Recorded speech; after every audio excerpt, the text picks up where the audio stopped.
Hörmətli xanımlar və cənablar, ən qısa zaman ərzində siz meydançada From the basketball arena at the European Games Park in Baku, it's time for the 3-on-3 basketball competition, second day of preliminary action.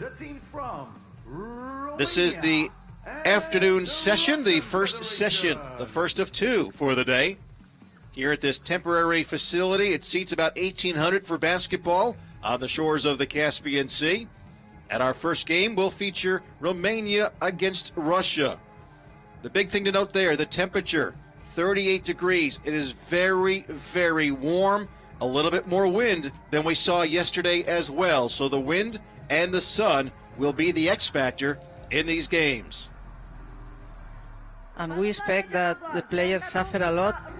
3-on-3 basketball is about being physical, and that's why yesterday we saw a lot of mistakes. We have to change our mentality from the 5-on-5 basketball. Here you're going to see less percentage of shooting, and with this heat, it's going to be really, really difficult to play. Let's meet the players as they're introduced. Number 2, Gabriela Marginen. 3 nömrəli oyuncu. Number 3, Andra Hutt. Rusya Federasyası'nın komandasını karşılayan. Please welcome the players from the Russian Federation.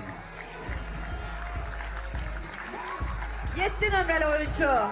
Number 7, Tatiana Petrushina. 8 nömrəli oyuncu. Number 8, Tatiana Vinmer.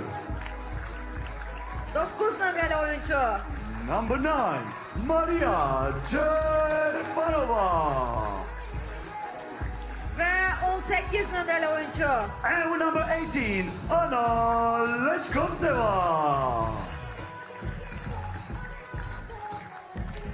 So there you go, the introductions of the players for both Russia and Romania. The Russian Federation, they won their first game yesterday. Very impressive win over Israel, 21-5. Romania looking for their first win. They lost their only game yesterday to Lithuania, 14-12. These two teams from Pool D, Lithuania, Russia, Romania, and Israel, make up that pool. And right now it's Lithuania with 2 wins, no losses. Then Russia with 1 win and no loss.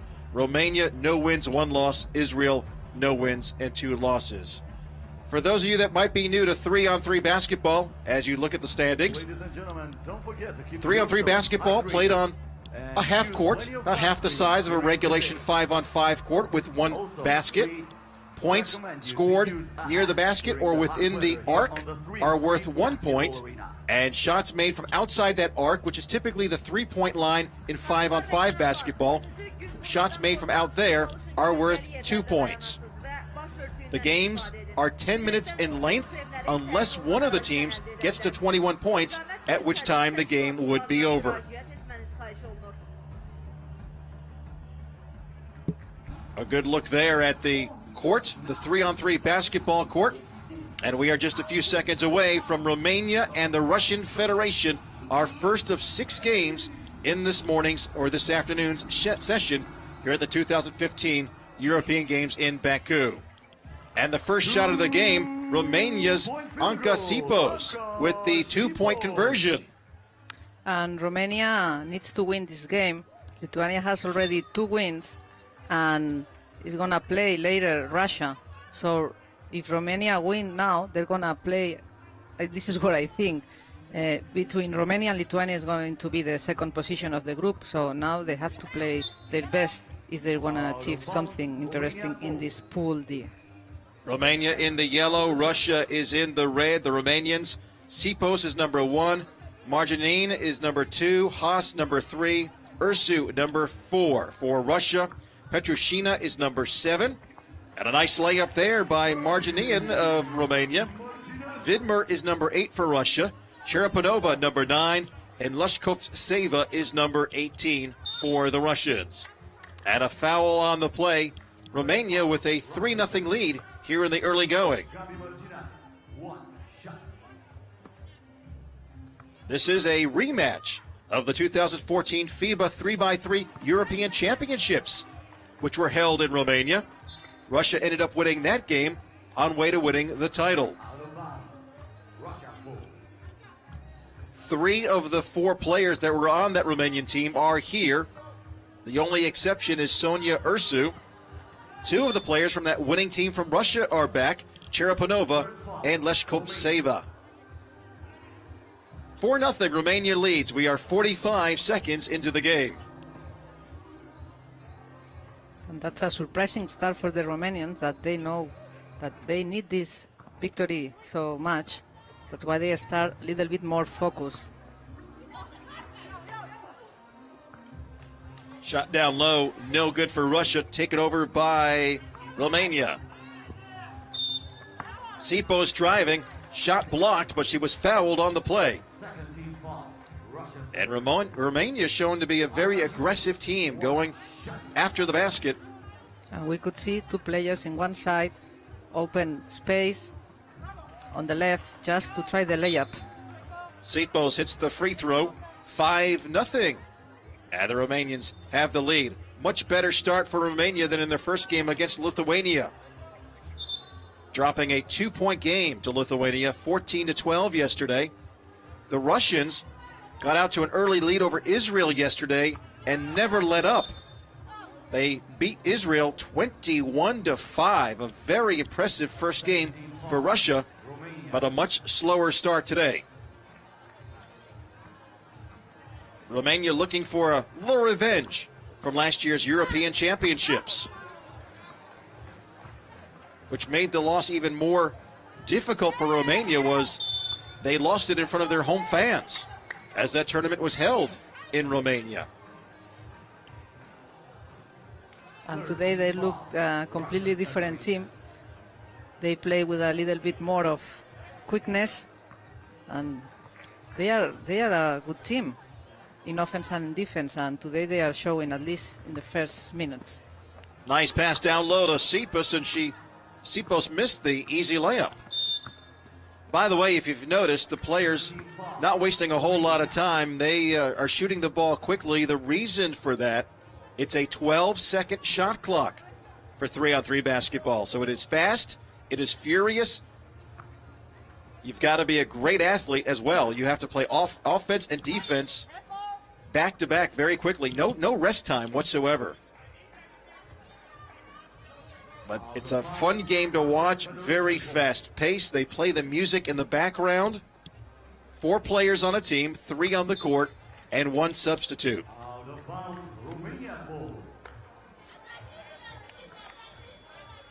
And now the Russians were trying to put the ball down into Bidmer. I think they're going to play with her a lot. Ursu spins, puts it up, just missing. Rebounded by Russia. Cherepanova dribbling, drives, lays it up, and she missed. Marjanin with the ball, and her shot is blocked. Marjanin and Ursu both played at the Women's Eurobasket 5-on-5 last week.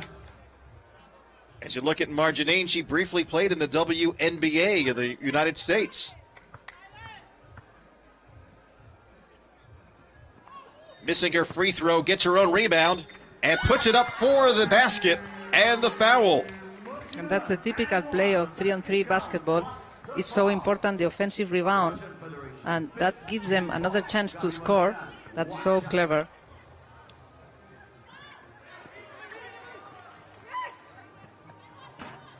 Two-point shot by Russia, no good. They get their own rebound, and it's put in. Petrushina with the basket off the rebound. 7-1, Russia is on the board, but coming back quickly is Romania. Russia missing the 2-point shot from beyond the arc. Sipos underneath the Marjanin. She misses. Russia with the rebound.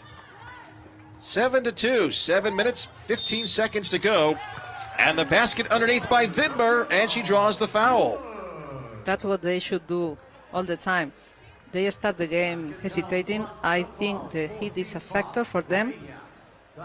and they better use a fabulous player like Widmer to try to come back. 8-2 is the score now.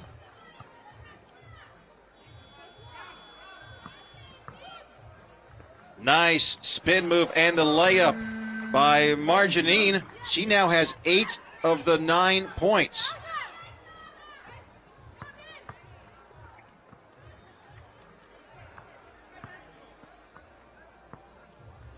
Gabriela Margian missing that shot.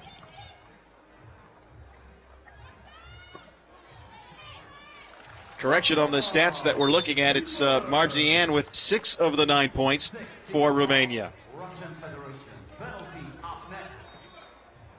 And Russia needs to slow down a little bit and think, because 3-on-3 is about being clever. And they are a little bit in a rush. They have the options to come back. That one in and out.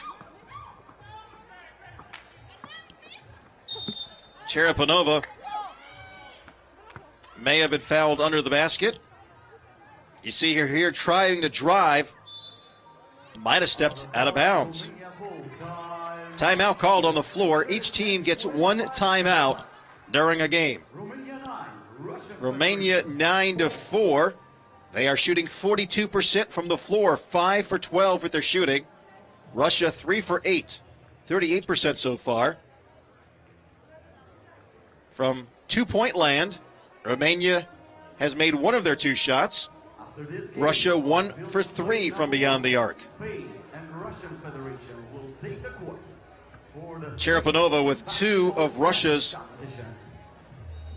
points so far. She is their leading scorer as we look at some of the highlights from early action. Now, Russia's already committed 6 fouls, and as we talked about yesterday in the first day of competition, once you commit 7 fouls, the other team now is in the bonus.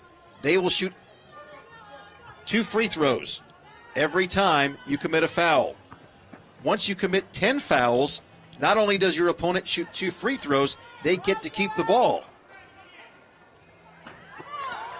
Nice turnaround shot there by Andra Haas. 10-4 Romania. As strong as the Russians looked yesterday, they're looking a little out of sorts this morning.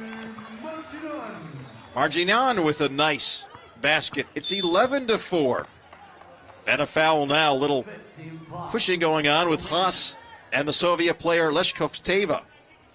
Russia yesterday played against Israel, is the weakest team of the group, and today they were surprised by a great defense from the Romanians. They were using a lot of pushing and pressing them. That's why they are a bit confused. That's a good point. They did play Israel yesterday, not one of the stronger teams here in Baku. But much stiffer competition against Romania, and it shows. 11-5. And a couple players tied up underneath. And this is one of the strategies that Romania is using. 2 players one side, another player weak side, trying to post up, because there's no help in 3-on-3 basketball.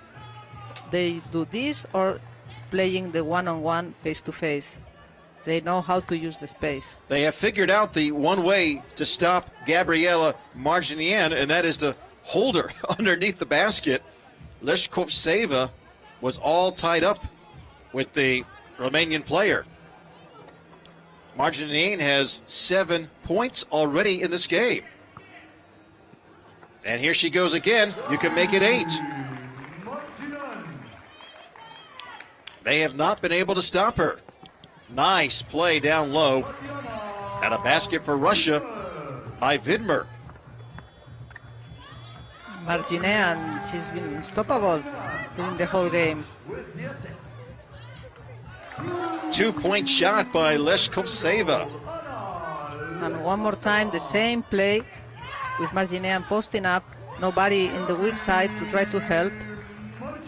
Russians shoot, defend on the back. They cannot stop her. Wide open layup missed by Tatiana Widmer.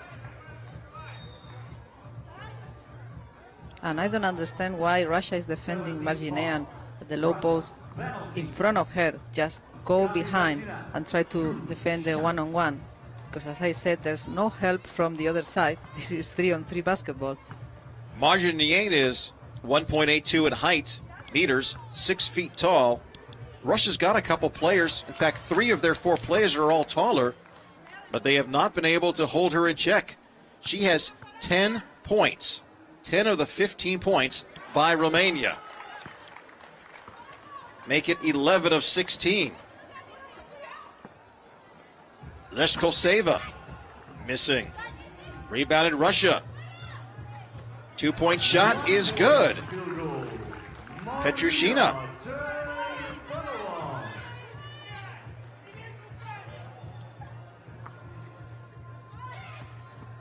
Long 2-point try by Sipos, no good. Time was running down on that 12-second shot clock. And Romania is working really good in defense, trying to put Russia into trouble and avoiding them to attack fast. Russia still very much in this game, trailing 16-9. Foul down low by Ursu. As you take a look at Ursu, she's half Romanian, half Korean. Committing the foul there. And another foul and a technical called against Ursu.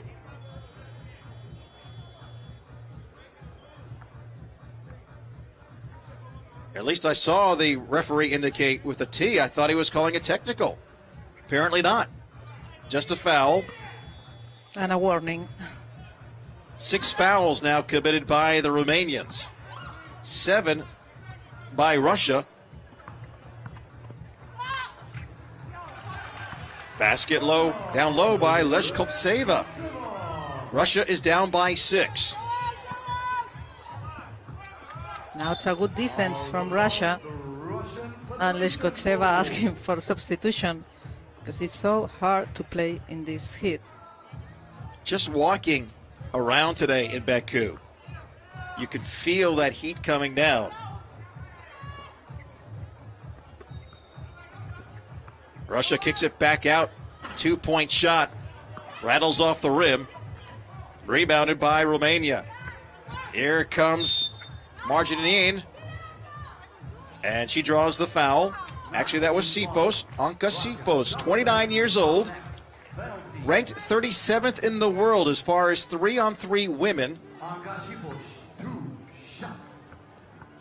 Cherepanova, Maria Cherepanova of Russia, is the 9th ranked 3-on-3 women's basketball player in the world. Her teammate, Leshkopseva, is ranked 12th in the FIBA individual rankings. So you're looking at some of the top 3-on-3 women in this game.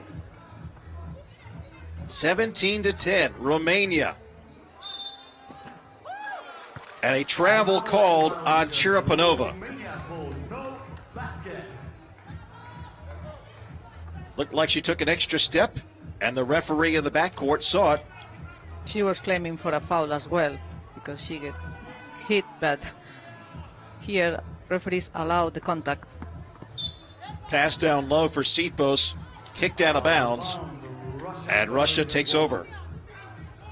And Romania, with their impressive defense, they're winning this game. Russia a little bit surprised. They didn't expect this from the Romanians. Romania shooting 50% from the field, which is pretty good. Your shooting percentages will be very low when you're playing outdoors with the sun and the wind. But Romania has made 10 of their 20 shots. Russia has made 42% of their shots. Russia looking to make their first free throw of the game. They are 0 for 2 from the free throw line. Now it's good for them because before, to come back, they were trying to shoot from outside the arc all the time and they weren't hitting, but now they can choose to penetrate because if they foul, they have 2 free throws as well. So the game is getting more interesting now. Sipos in the paint, kicks it back out to Margiane. Nice move, missing the 1-point shot. If Romania holds on and wins, both these teams will have identical 1-1 records. Good defense by Romania.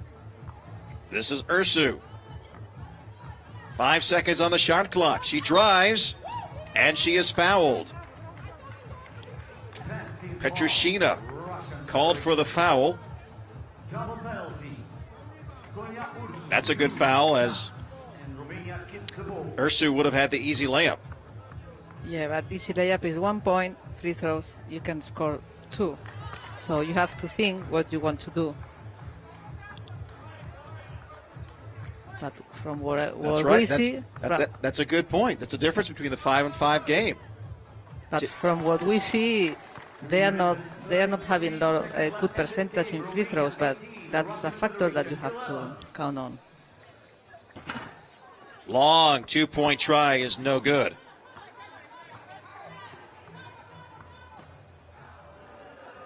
They kick it out to the corner. Leskopseva banks it in. 18-12. 2 minutes, 15 seconds to go. Margiane missing the underhand scoop. Russia now down low, and that's going to be a point for Vidmer. Can Russia come back? Do they have it in them? Down by 5, under 2 minutes to go. Shot does not count. Margiane did not get it off in time. Looks like she's going to call for a timeout. And Romania is granted the timeout, leading 18-13. That indicates how much Romania respect Russia. They are leading by 5, but still they felt that the game went a little bit into the Russian side, so they decided to stop the game and put everything together and work for the victory. That was a clever timeout. Number 2 for Romania, Gabriela Margiane, top scorer at the 2014 FIBA 3-on-3 European Championships, and you can see why. She has been unstoppable in this game. She has 12 of the points for Romania. By far the leading scorer in this game. Leskopseva, the leading scorer for Russia, with 5.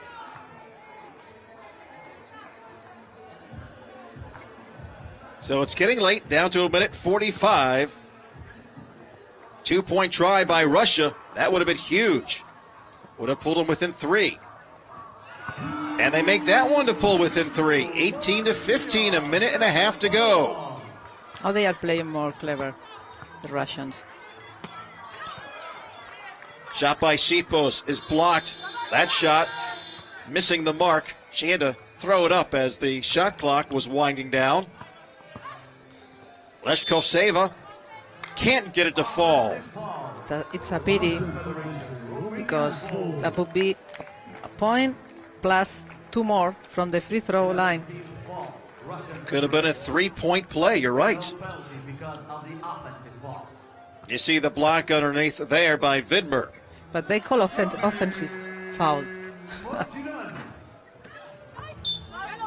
And you and me, we didn't see that, right? Looks like it was in defense. Well, we're down to 1 minute and 1 second. 61 seconds to go. Romania clinging to a 4-point lead, and they have the ball. Russia getting it back after the missed shot. A 2-point try, just missing. Vidmer missed the original shot, but got her own rebound, put it in. It's 19-16. They still have time. But Sipos throws it away. Yeah, whoop. We're not going to say anything about that. You'll notice, by the way, there's no coaches on the floor. They're all in the stands. And that's what he was pointing. Sipos. And that will just about end it for Romania. A 2-point shot. In fact, it does end it. 21 points. If a team gets to 21 points before time runs out, they go ahead and win the game. So no reason to play the last few seconds, as the 2-point shot by Sipos gives Romania 21 points, and they win the game. Final score of 21-16. Yeah, Romania play with a lot of strength. They play faster, especially in defense. Russian were really surprised. They didn't expect that kind of 3-on-3 basketball. No matter what, Romania has one of the best players in the one-on-one, Marginean, that she proves she can take this team to a medal maybe. Marginean, the leading scorer for both sides, 13 points for Romania. Sipos had 6. For Russia, they were led by Sharaponova with 6 points. Leshkovtseva had 5. Vidmer had 4. And Romania did a great job at the free throw line. They made 7 of their 10 shots. So Romania and Russia now both with identical records of 1 win and 1 loss, but they're still looking up at Lithuania. The Lithuanians with a 2-0 record, and they lead Pool D. So Romania knocking off Russia 21-16, the final score.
Hanımlar ve cenaplar, zahmet olmazsa İspanya komandasını karşılayın. Ladies and gentlemen, please welcome the players from Spain.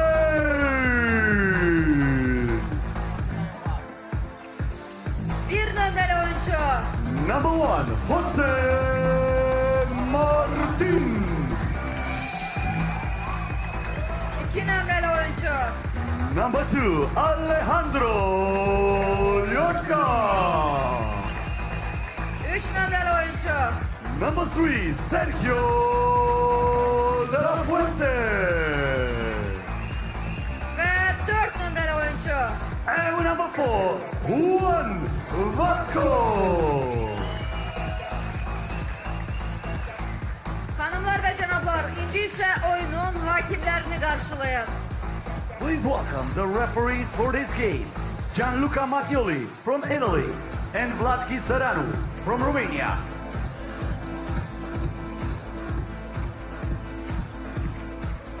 Hanımlar ve cenaplar, indi ise diğer komanda, Rusya Federasyası'nın kişilerden ibaret komandasını karşılayın. Please welcome the players from Russian Federation. 1 numaralı oyuncu, Number 1, Ilya Alexandrov. 2 numaralı oyuncu, Number 2, Alexander Pavlov. 3 numaralı oyuncu, Number 3, Andrei Konigin. ve 4 numaralı oyuncu. And with number 4, Leopold Lakutin.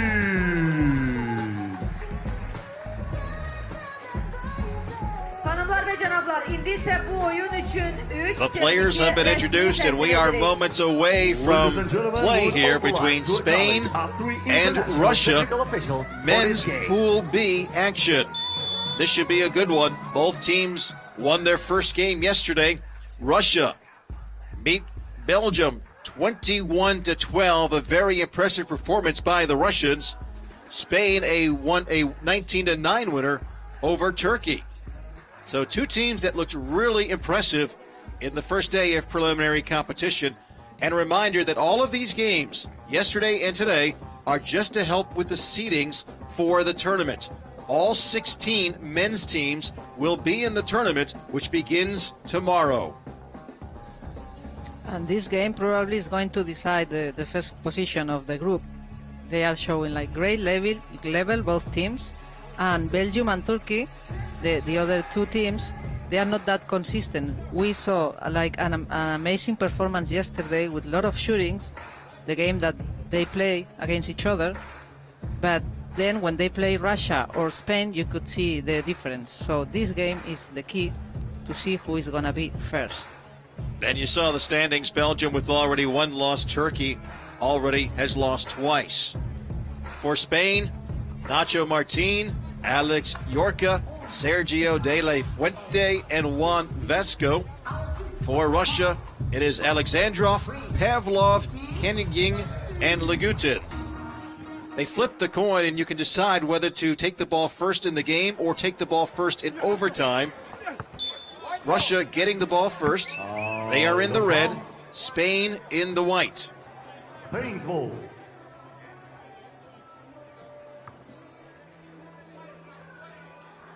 Number 4, Juan Vasco. For Spain, down low to Nacho Martin, one of the big names here in the tournament. And Spain gets on the board first as De La Fuente hits the 1-point shot.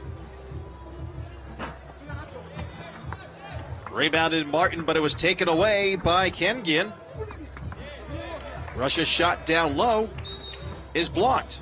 And now we had a out of bounds call.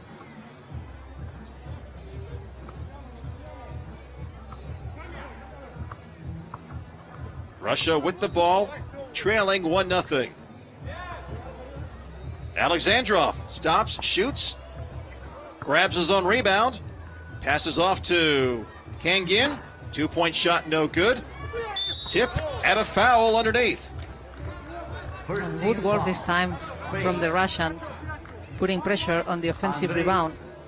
So important. It's going to be one of the keys because both teams, they play so fast, they use passes. They're going to switch in defense. So let's see who is the strongest under the hoop. The Russians won bronze at the 2014 3-on-3 World Championships. Looking for a medal here in Baku. Layup missed by Spain, and it goes out of bounds.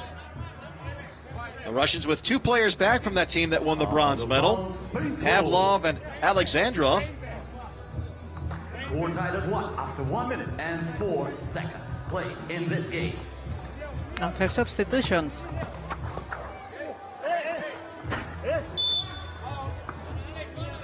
Spain misses the shot, but a foul called underneath. First team foul, Russian Federation. The two referees, one is from Italy, one from Romania. Even at 1. oh, Vasco, he does this so well.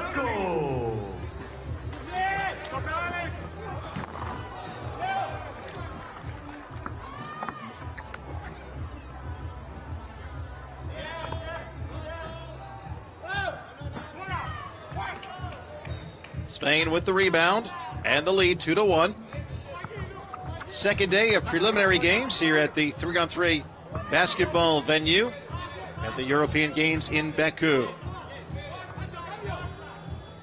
Pavlov, Alexandrov, he drives, puts it up, and he gets the foul. A chance for a 2-point play for the 33-year-old Ilya Alexandrov. And he's one of the best, playing one-on-one, face-to-face. He did amazing yesterday. He was the best player by far from Russia. For sure Spain knows that. Free throw is good. Russia with a 3-2 lead now. Yorka. Down low, this is Martin. Nacho Martin just missing the shot.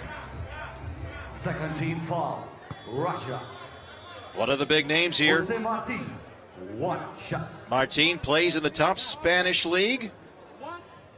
Yeah, 258 appearances in the Spanish Liga Andesa. Tradition, his father was a basketball player as well. 32 years of age, stands 2.03 meters in height. That's 6'8". Driving and losing the ball is Kengian. And a whistle on the play. We are even at 3. 7 minutes, 38 seconds to go.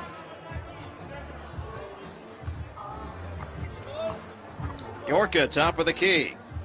Over to De La Fuente, down low to Martin. Martin, turnaround jumper, no good. Ball is back in his hands again in the paint. And that one rolls off the rim.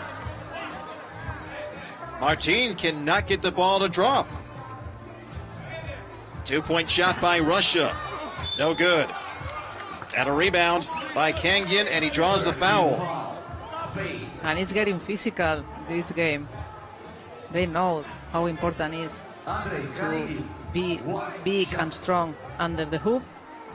So they are working on it. Nacho Martin thought he was fouled a couple times last time he had the ball.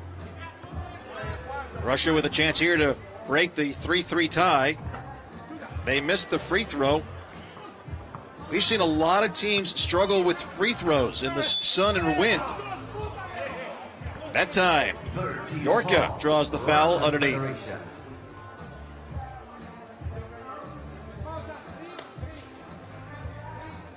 And if you want to know how to play the right 3-on-3 basketball, pay attention to number 4 of Spain, Vasco, because he's so clever and he used all the rules of this sport really well.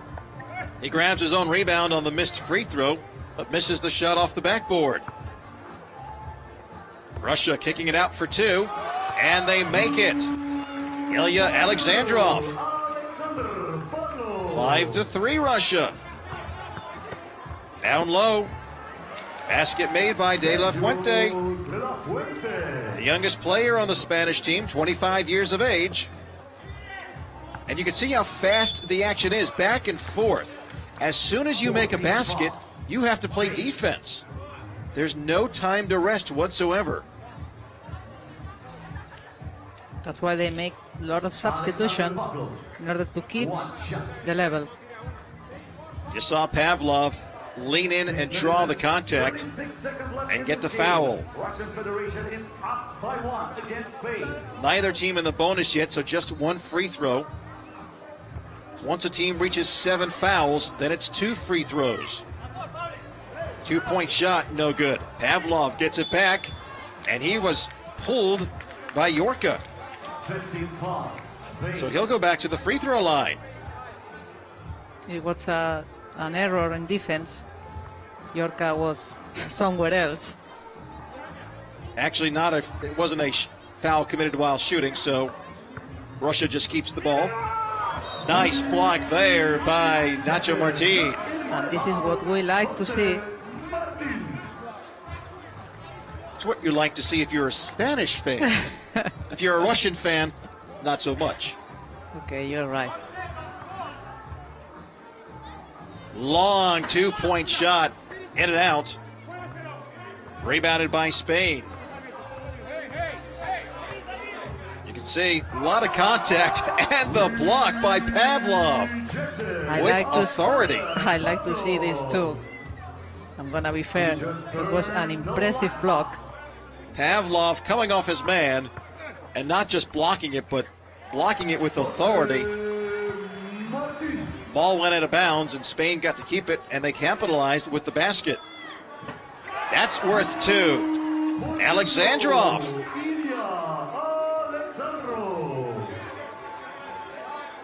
7-5 Russia. Alexandrov with 4 points.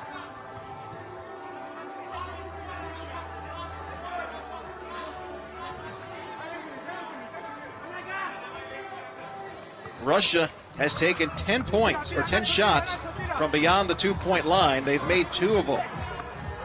Down low, the rebound and put back by De La Fuente. 7-6 Russia. 5.5 minutes to go. Good game between these two teams. And remember, you have to go always to the check ball. You don't take out of bounds from the sidelines. Long shot missed by Russia. And a whistle and a foul underneath. Leading scorer for Spain is De La Fuente with 3 points. Martin with 2. Alexandrov with 4 for Russia. Pavlov has the other 3.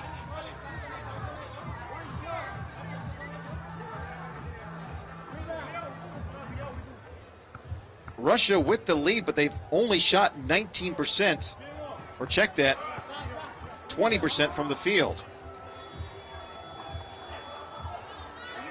Russia with the ball, and they kick it out to Lagutin, and he has his first basket. It's a 2-pointer, 9-6.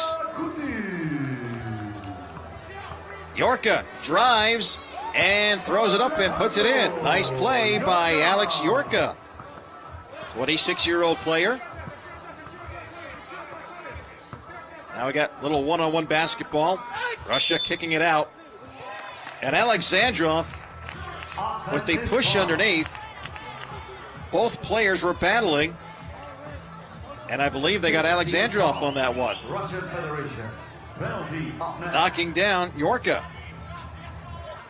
So Spain gets the ball.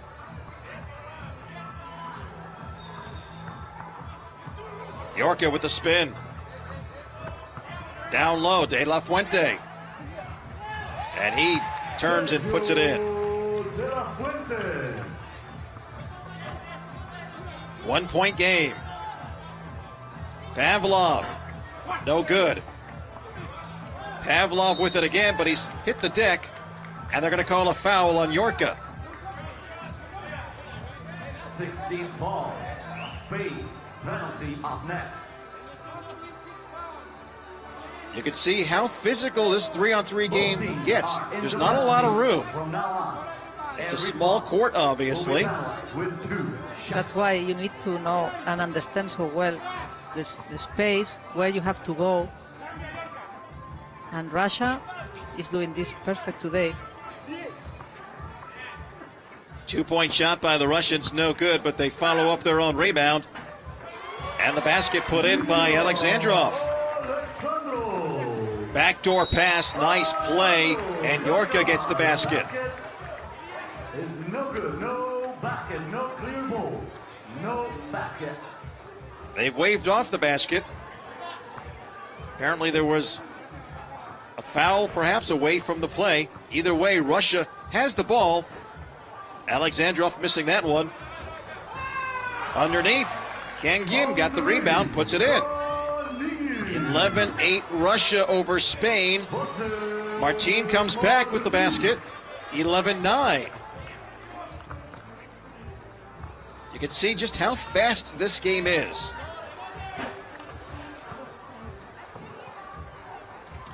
Nice save by Russia. Kangin underneath. Can't get it to fall.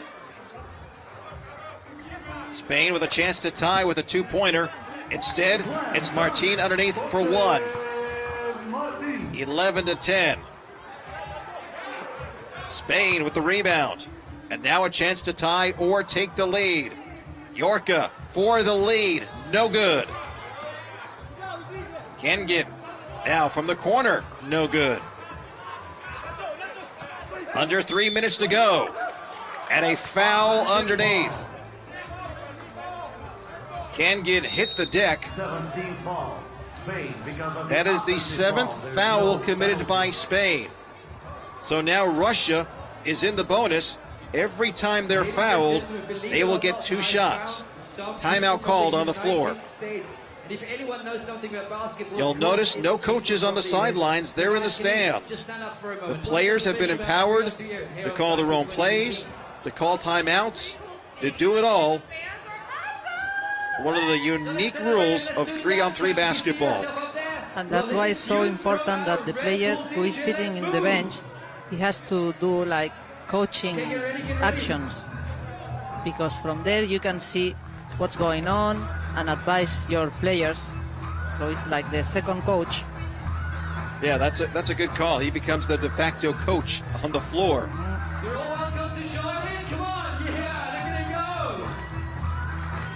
go. Leading scorer in the game right now, Alexandrov of Russia with 5. De La Fuente and Martin tied with 4 points each for Spain. Russia up by 1. Spain with the basketball. Under 3 minutes to go. This is Lagutin. And apparently, Lagutin went out of bounds.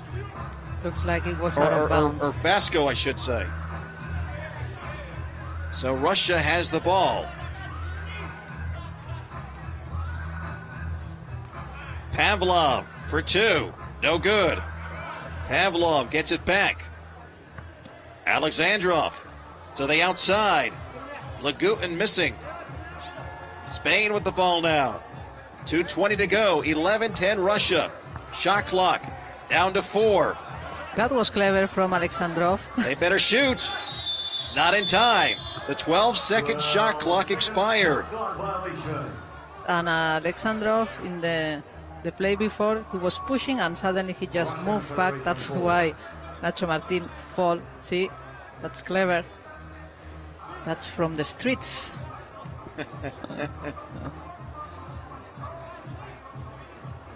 It's getting late.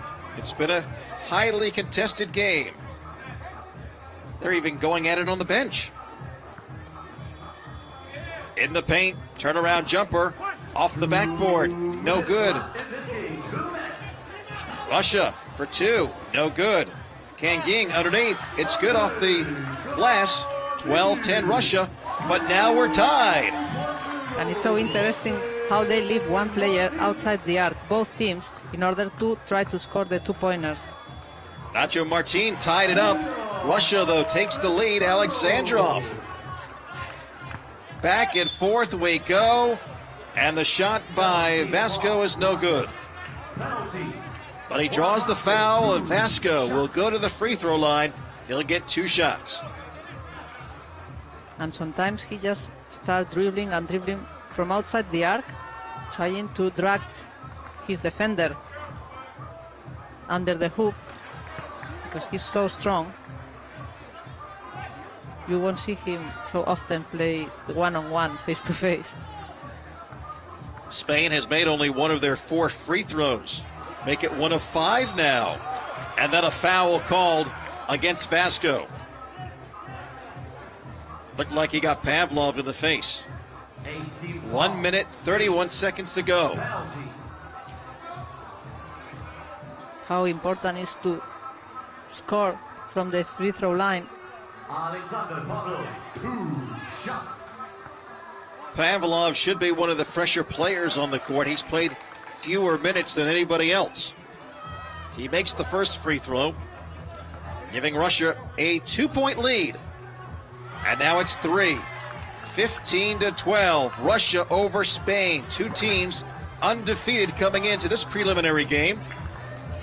Again, these games are just to create the seeding for the tournament, which begins tomorrow. This will be a 1-point shot. No good. Rebounded, though, by Russia. Now Spain for 2. No good. He was wide open, but he missed it. And then Martin commits the foul. Nacho Martin was complaining, maybe a little bit of flopping, but if we could see here, he hit him. No question, although Alexandrov sold it. And as I said before, it's so interesting how both teams, they fight for the rebound with 2 players and leave one wide open, ready to shoot from outside the arc.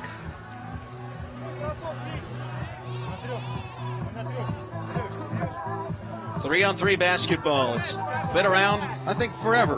We all played it as kids on our driveways or in our backyards or at the gym. 2007, FIBA, the international governing body for basketball, announced they were going to introduce it at the 2010 Youth Olympic Games in Singapore, and that's where it really was on the got put on the map. And since then, FIBA has worked to create a set of rules to establish an official way to play 3-on-3 basketball worldwide. And now, with the set of rules, there have been local, national, and international tournaments, and the 3-on-3 game just growing in popularity around the world. It will not be at the 2016 Olympics in Rio, but FIBA is hoping it might get included in the 2020 games in Tokyo. Russia now with a 5-point lead. They are putting a little room between themselves and the Spaniards. Martin with the 1-point shot. But Spain is running out of time. Down to 45 seconds. 4 seconds on the shot clock. And a 2-pointer by Russia. That will just about seal it. Alexandrov, he's been the key. He's so talented. Alexandrov with 10 of the 19 points for Russia. Russia now 2 points away from ending the game before the time expires. Once again, we want to remind everybody that if the team reaches 21 points, So it appears that Spain will lose their first game. They'll fall to 1-1. Russia will improve to 2 wins and no losses.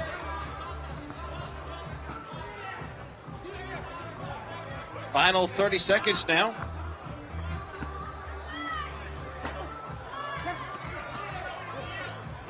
Martin for 2. No good.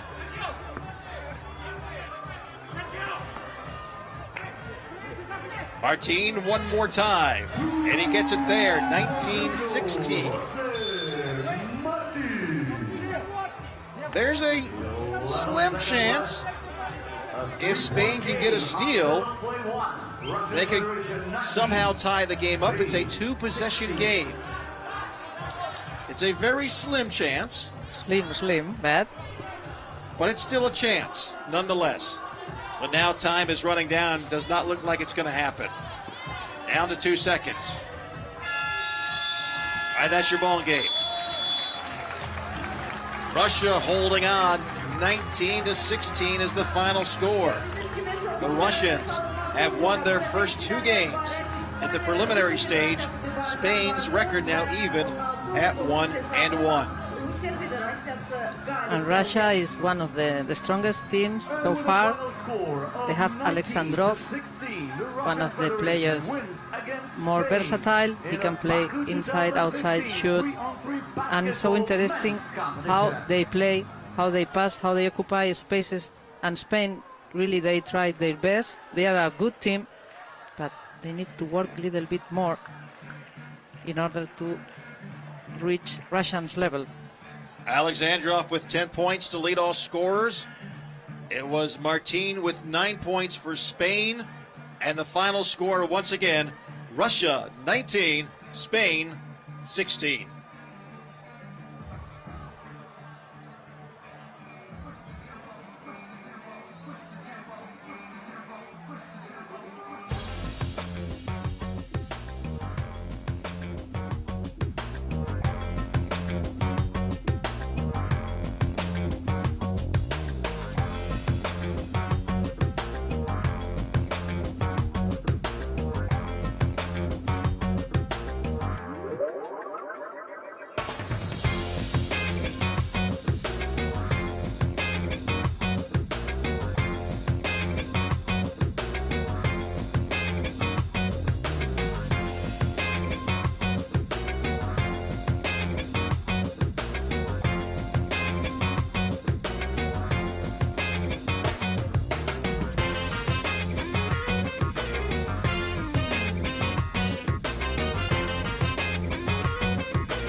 From Belgium.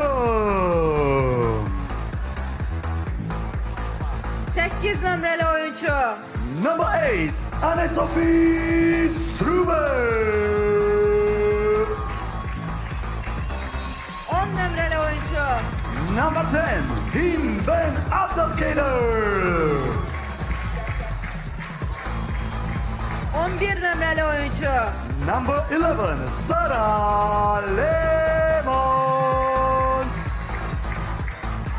Və 12 nömrəli oyuncu. And with number 12, Anne Wouters. Let's hear it up for Belgium. İndi isə oyunun hakimlərini qarşılayın. Please welcome the referees for this game. Vlad Kisaranu from Romania and Ruslan Khaligov from Azerbaijan. Hanımlar və cənablar, indi isə digər komanda, Çexiya komandasını qarşılayın. Please welcome the players from the Czech Republic. 5 nömrəli oyuncu. Number 5, Veronika Vilkova. 6 nömrəli oyuncu. Number 6, Katerina Zavazova. 7 nömrəli oyuncu. Number 7, Romana Felikova. Və 8 nömrəli oyuncu. And with number 8, Teresa Vorlova. Let's hear it up for the Czech Republic.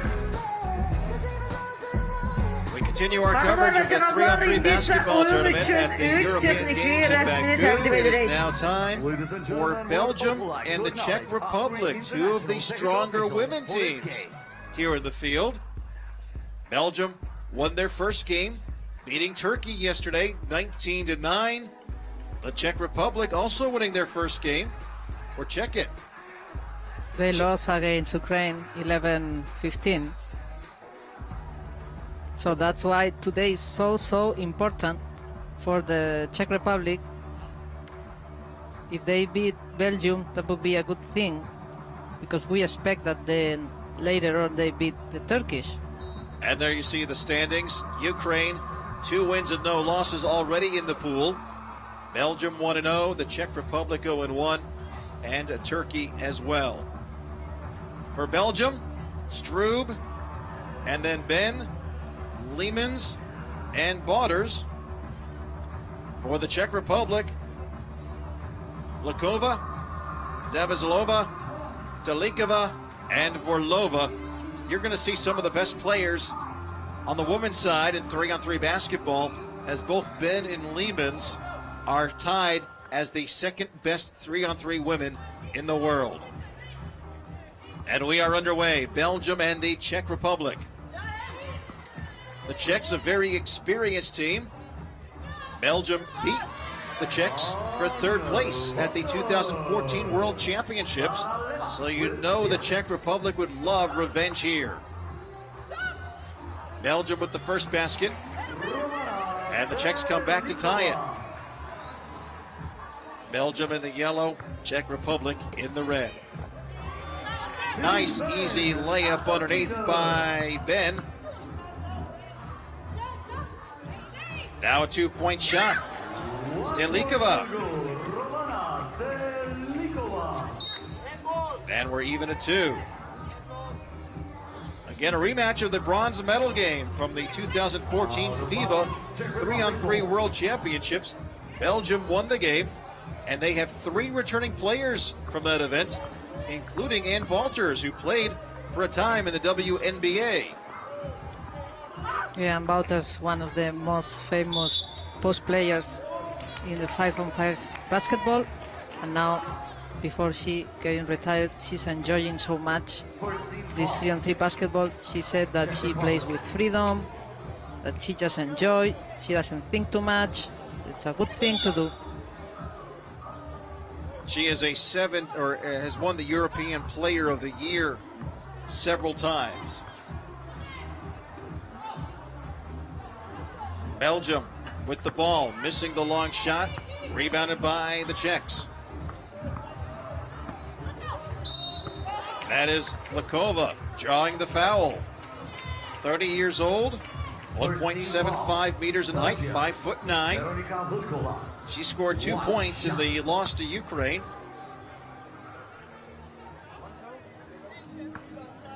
And she'll go to the free throw line with a chance to break this 2-2 deadlock. They are looking right into the sun. And you could see how the Czech Republic was pressing not the ball, not unbounders, but the players that they were behind the arc. That's why he did this turnover. Zelinkova missing the shot, gets the rebound. Down low now, and the basket made by Vorlova. And one more time they are making unbounders dribbling, which is an interesting thing to do. Shot missed by Strub, rebounded by Czech Republic. Vorlova for two, it's good. Teresa Vorlova, 28 years old. She is the 20th best 3-on-3 women's basketball player in the world, according to the individual rankings by FIBA. And you can see a little bit there why. She scored 6 points in their first game. She was the leading scorer in the loss against Ukraine.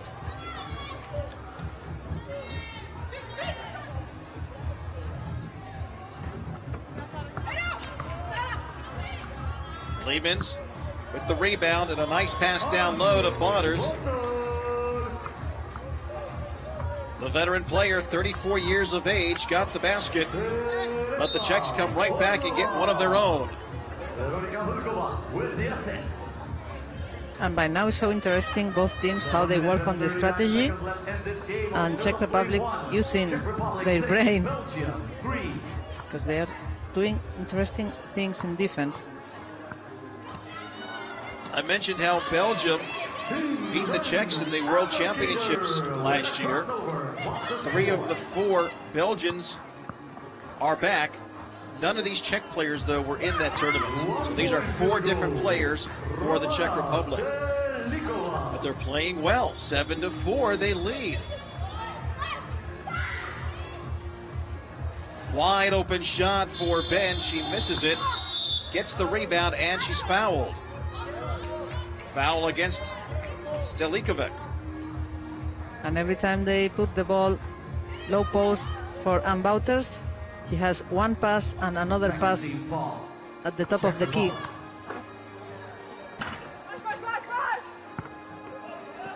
Seven minutes to go in the ball game. The putback by Sarah Lehmans.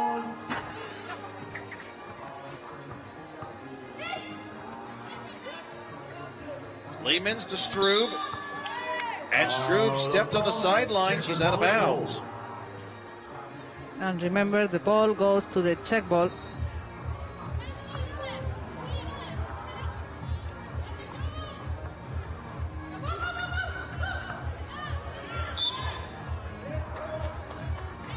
You can hear the music pulsating in the background. That is one of the unique experiences of 3-on-3 basketball. It's like a rock concert and a basketball game rolled into one. I wish I could play with music. It keeps the tempo pretty fast.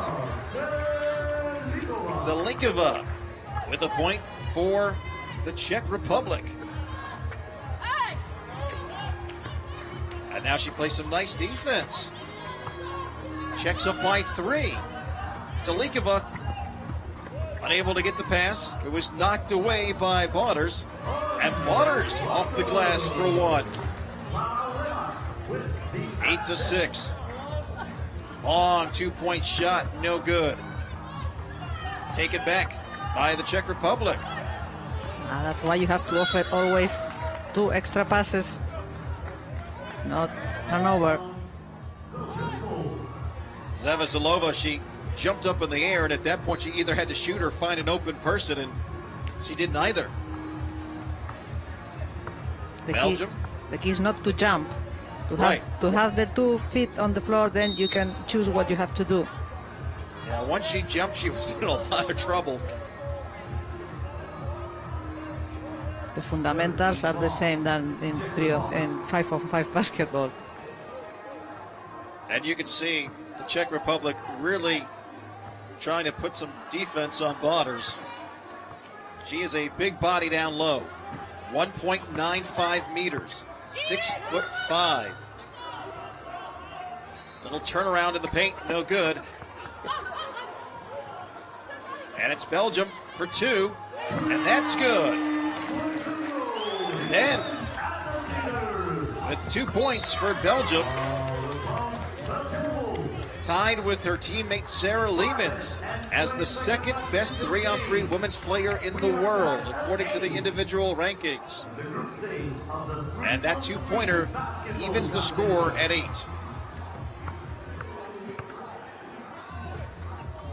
Belgium looking to take the lead. They missed the shot. Lakova, her shot is blocked.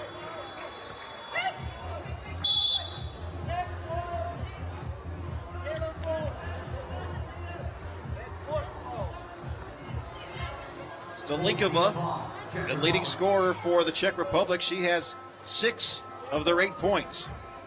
And she's doing a great job in defense against Wouters. You have to count on that. Much more balanced scoring so far for Belgium. Loose ball on the ground, and we have a whistle. Less than halfway to go. 4 minutes, 56 seconds. Games are tied to 10 minutes each. It's a 12-second shot clock. And a 2-point shot by Teresa Verlova, 28-year-old player, ranked 20th in the world. You are looking at 5 of the top 26 players in the world when it comes to women's 3-on-3 basketball. Ben and Leemans tied for second. Vorlova is 20th. Her teammate Lakova is 21st.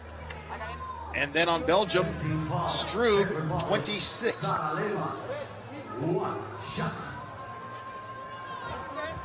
Belgium looking for the win to move into a first place tie with Ukraine in the Pool B standings. Free throw by Leemans is good. Belgium trailing by 1. 3 seconds on the shot clock. And it's good. Stolikova, another point. She is the leading scorer. And Wouters was trying to hustle that ball. That's why Stolikova was by herself and scoring an easy layup. But the Belgians were risking a little bit the defense.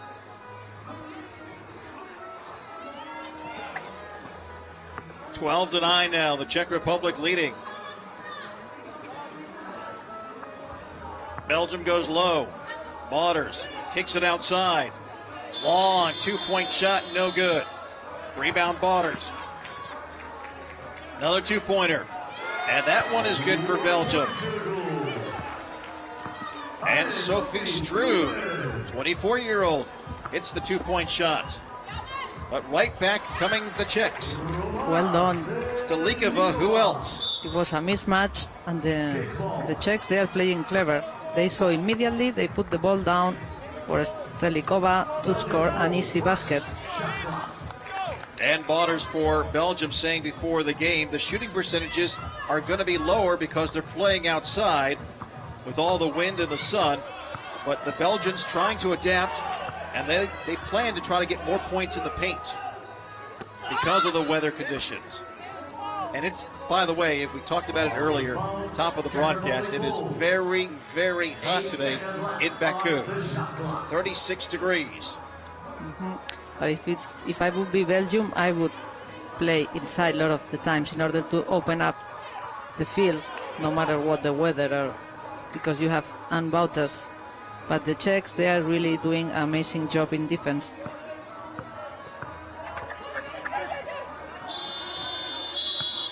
Time expires on the 12-second shot clock, and the ball goes over to Belgium. 34 seconds left in this game. Czech Republic up by 3. Lehman's top of the key. To Ben. Ben will drive. She stops. Back out to Lehman's. And now it's Lehman's turn. And she gets the basket and draws the foul. A chance for a 2-point play.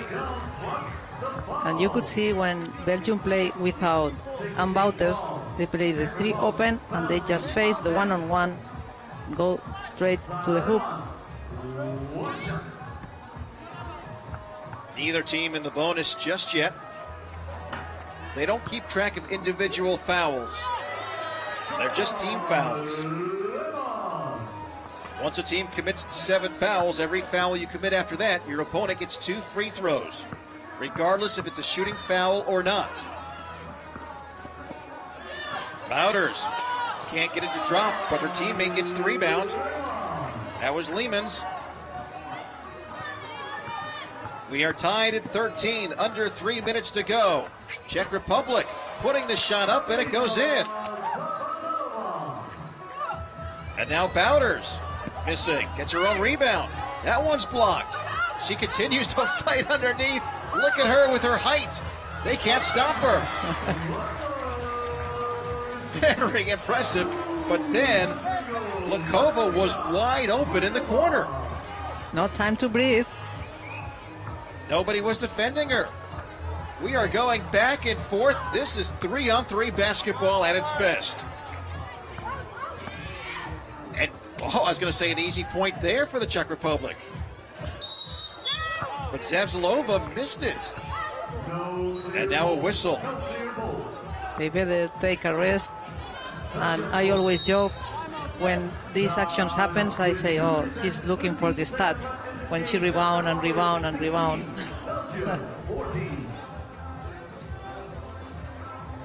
Yeah, what'd she get, about 3 rebounds on that one play before she finally put it in? Very impressive. It is crazy out there. Both teams right now getting a well-deserved break on a very, very hot day in Baku. You have to figure it out. 38 degrees, and they are performing. It's so physical, and well done for them. It's not easy. Stolinkova is the leading scorer in the game. She has 9 for the Czech Republic. The leading scorer for Belgium is Sarah Lehmans. Lehmans with 6. Neither team in the bonus yet as far as fouls. Czechs shooting pretty good from the field. 57%, 12 for 21. 16-14, the Czechs over the Belgians. Preliminary game here at the European Games in Baku. Bouders with a long shot. That's not her area. She likes to be in the paint. Now down low, and a point for Vorlova. A 3-point lead now for the Czech Republic.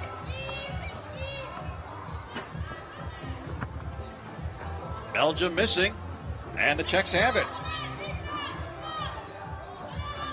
Stolinkova setting a screen, and now bumps into her own teammates. And it's 1-on-2, and Belgium won that battle. A 2-point shot, though, is an air ball. 2-point shot, good. Nothing but net for the Czech Republic. Zavzalova for the Czechs. Ben missing the shot for Belgium. And now Belgium in a world of trouble. They trail by 5 with 1:04 to go.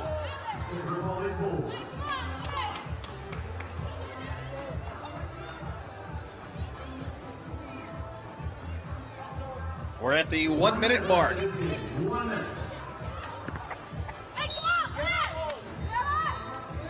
Now good defense. Belgium 5 points behind. They need to score a lot of 2-pointers. But this is 3-on-3 basketball. You never know.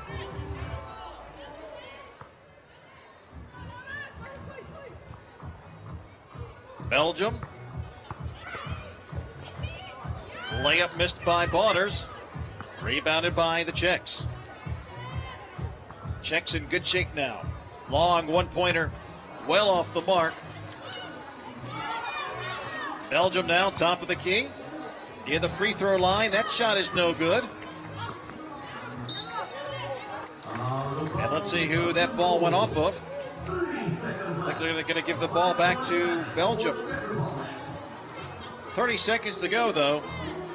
It's going to be an uphill battle at this point if Belgium wants to win. It appears both teams are going to even out their records at 1-1 here in the preliminary competition. Basket there by Belgium. 19-15. 2 for the Czechs. If they had made that, the game would have been over. That would have been 21 points. Battle underneath. And Bauders commits the foul. Really, they are struggling with this hit.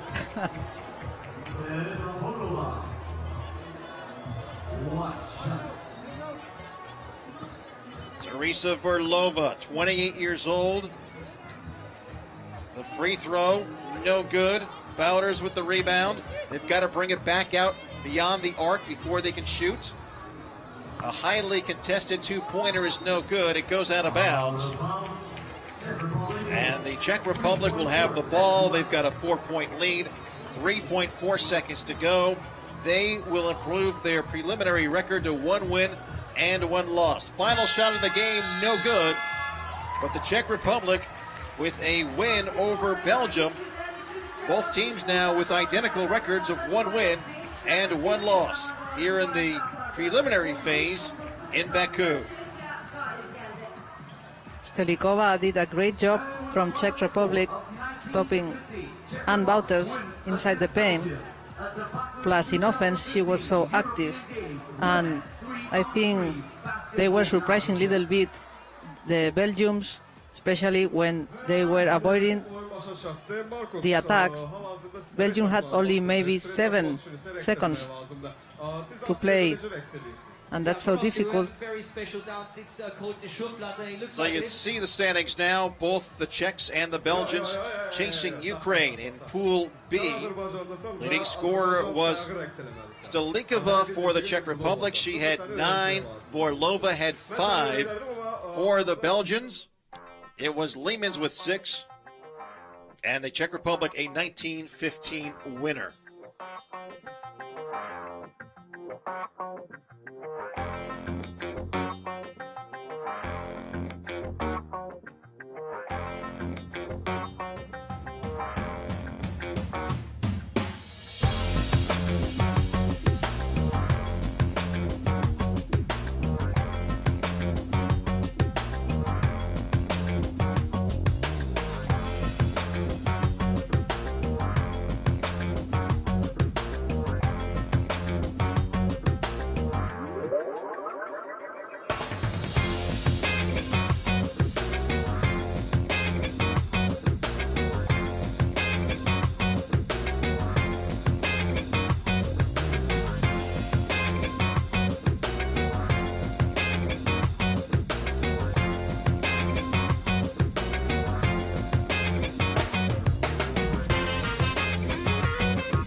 Andorra.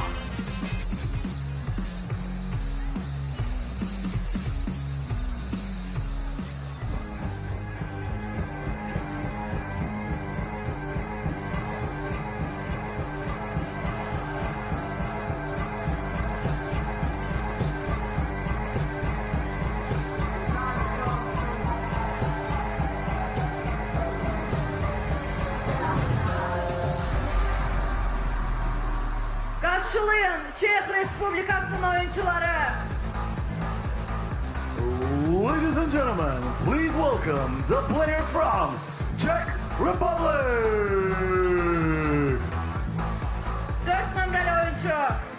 Number 5, Roman Zakirla.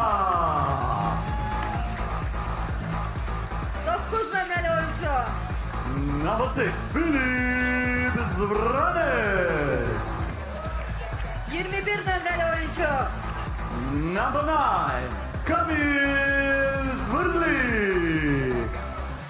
Ve 33 numaralı oyuncu. And number 33, Jan Toromanes. Let's hear it up for Czech Republic. Hürmetli konaklar, indi ise oyunun hakimlerini karşılayın. Please welcome the referees for this game. Yegor Mitrofanski from Estonia and Ruslan Kaligov from Azerbaijan.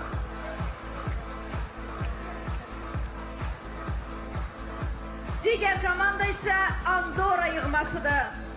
Please welcome the players from Andorra. 8 numaralı oyuncu. Number 8, Jordi Fernandez Villarubla. 9 numaralı oyuncu. Number 9, Jose Fernandez Villarubla. 15 numaralı oyuncu. Number 15, Cinto Gabriel Moria. Ve 16 numaralı oyuncu. And with number 16, Rafael Casals Roy. Let's hear it up for Team Andorra. Sırada ise bu oyun için olan 3 Not only is 3-on-3 basketball fast and furious, the games themselves, but the games here in Baku back to back to back, so not a whole lot of time of rest for the fans.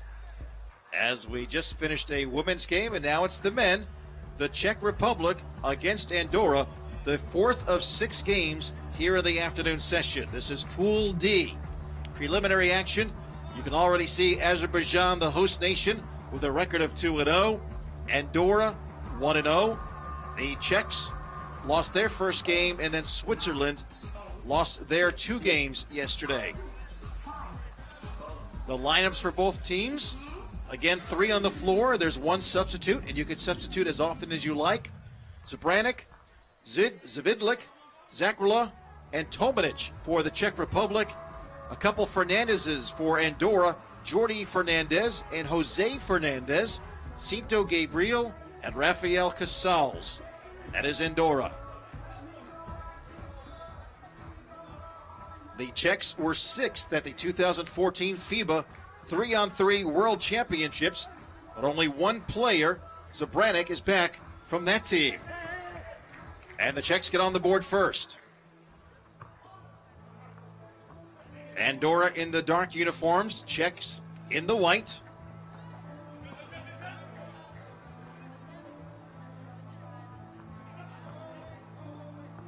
Zabranik down low, Zvrdlik, and he puts it in. 2-0, the Czech Republic.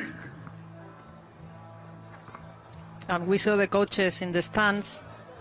Remember that it's forbidden to say anything to the players. The players, they manage the substitutions, they call their plays, they do their own thing.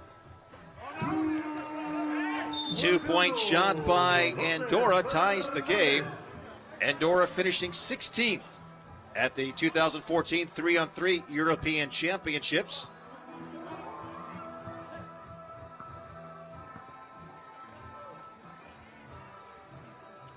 Nice shot off the glass by Zakrula of the Czech Republic.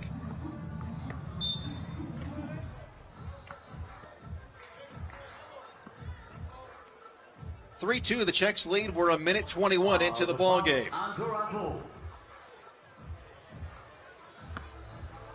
That shot missing the mark. Again, you've got to contend with the wind and the sun as these 3-on-3 contests are being played outdoors here in Baku. Beautiful temporary arena set up for the basketball. This center court seats about 1,800 spectators. And you can see how they're spectators in the background are kind of configured. Where the sun is, not a whole lot of fans. They're all in the shade. And that's because it is very, very hot in Baku today. Czech Republic with a 4-2 lead.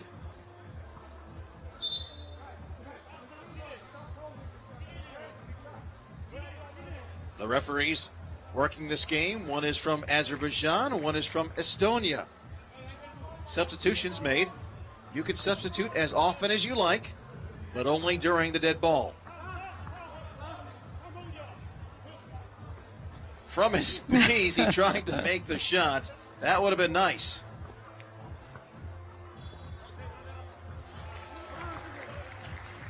Basket made by the Czech Republic, and they take a 5-2 lead.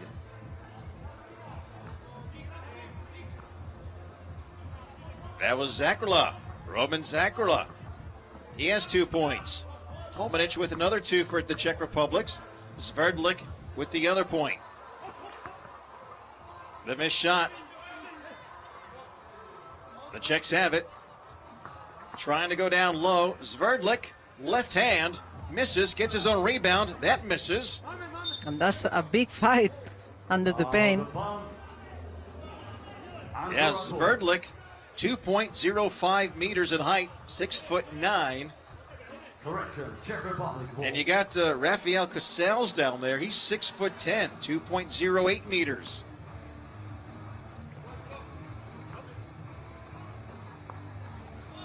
And you can see some battling going on underneath the basket. Another 2-pointer for the Czech Republic. Shot missed by Gabriel.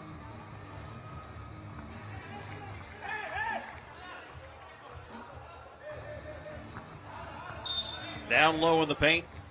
Tomanic. Battling with Gabriel. Gabriel gets called for the foul. And in this game, everything is about winning the battle in the paint. Everything is happening there, at least from now. You're going to see a low shooting percentage for most teams in the outdoor game. And you're right, so anything you can get low, make it an easy basket. If you can get more of those, you should be in good shape. 9-2, it's a 7-point lead now over Andorra. Battle down low again. Casals can't find the basket, but he does draw the foul. Casals had 7 points in Andorra's 16-10 win over Switzerland in their first game. The Czech Republic lost to Azerbaijan 17-14. That was the last game played last night. And not only were the Czechs battling Azerbaijan, but of course all the fans here, the local fans, rooting for their country. 9-2. The Czechs over Andorra. 6.5 minutes to go. Andorra with the basketball. The shot missed by Fernandez. 27-year-old Jose Fernandez wears number 9 for Andorra. 30-year-old Jordi Fernandez wears number 8.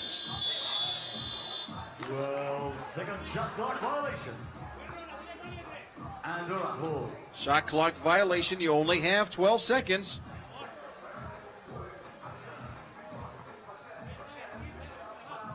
And we'll see if they open up a little bit. They start to play one-on-one, facing the rim. Because by now, Andorra is having problems inside. Zakrla stole the ball, trying to find Tomanic down low, but the pass was too far ahead of him. And the turnover, ball goes back to Andorra.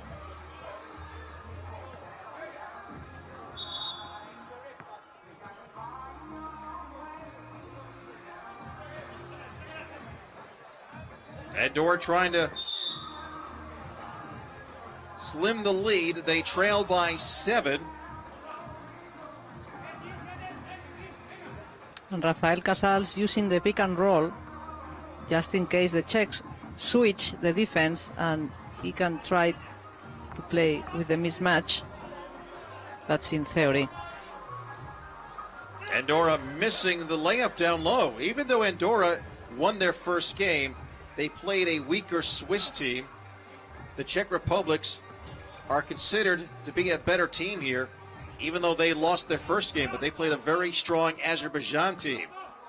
Marshall Moses was a star for Azerbaijan in that game. The wild shot before the shot clock expired, no good. 2-point shot now by the Czech Republic is no good. And down low, Tomanic was all tied up by Fernandez. You can see their arms locked. And Fernandez goes, "Who, me?" I think if you ask any basketball player, they never have ever fouled in their life. Of course. It's always like that. Jordi Fernandez missing the 2-point shot. The Czech Republic with a commanding 10-2 lead. Andorra now, another 2-pointer. That one is short. Rebound and put back in by Jose Fernandez. Zakra. Shot by Sverdlik was off the mark. And we've been seeing this so often, trying to go to the peak and instead to play this, just cut straight to the basket. Jose Fernandez with all 3 points so far for Andorra. They are really struggling to find an open shot. Good defense by the Czechs. Here is Fernandez, down low now. Gabriel. A lot of pushing and shoving and contact going on underneath. I think Gabriel was hoping for a foul, but he never got it. Brannick missing the shot. Gets the rebound, puts it in. Filip Zabranik with a couple points in the game. And Czechs are playing better the offensive rebound. They have more mobility. They see the ball when it's shooting, when the player is shooting. That's why they anticipate. Andorra getting a rare basket there. Jordi Fernandez. And another foul called underneath. Andorra committing their 5th team foul, so the Czech Republic now a couple fouls away from being in the bonus.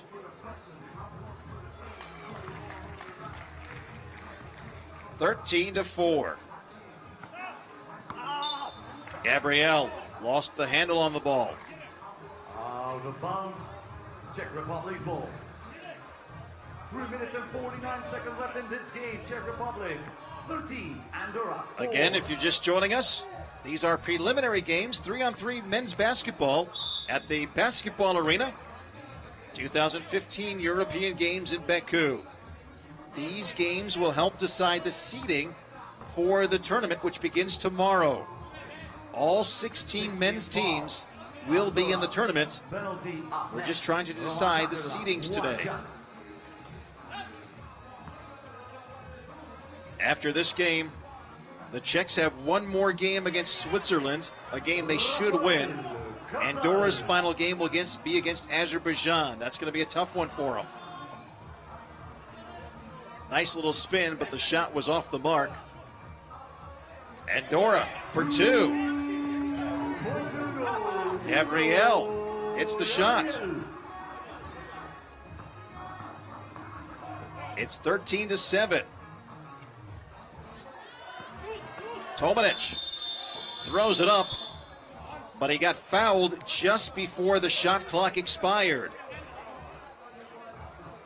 Good defense by Andorra, but the foul at the very end negates the good defense, and a free throw for Tomanic.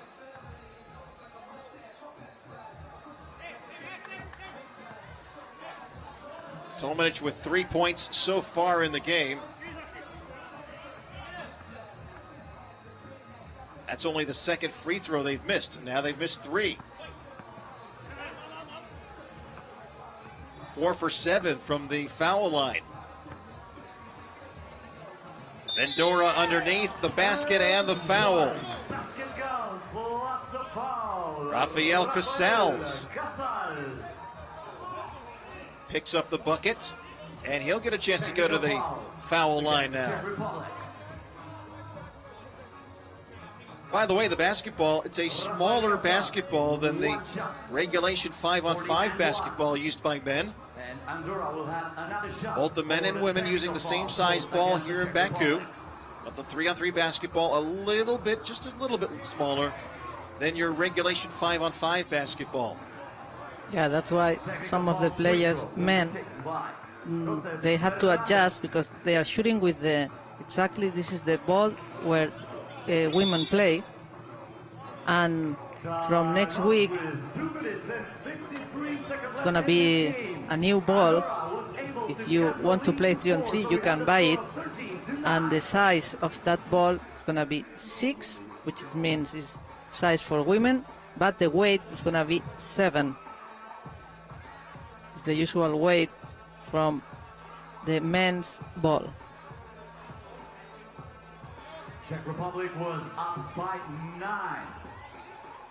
And now Andorra was able to cut the lead to just 4. Andorra missing a free throw there. Looked like there was a technical foul called as well against the Czech Republic, so they had a couple of free throws.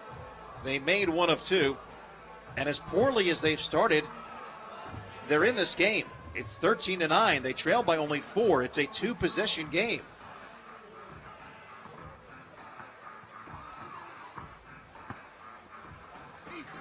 Rejected by Kamil Svindley. Andorra with the ball. 2 minutes, 40 seconds to go. Gabriel drives. Left hand, no good. Rebounded by Sverdlik.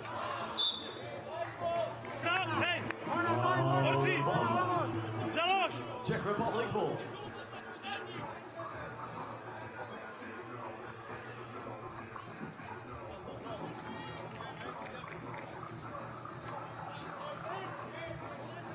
Down low and a bad pass intercepted by Andorra. Couple 2-pointers and Andorra can tie the game. This is worth 1. No good. Off the back of the rim. Andorra with the rebound. That shot no good. Bodies flying all over the place. And finally a whistle underneath.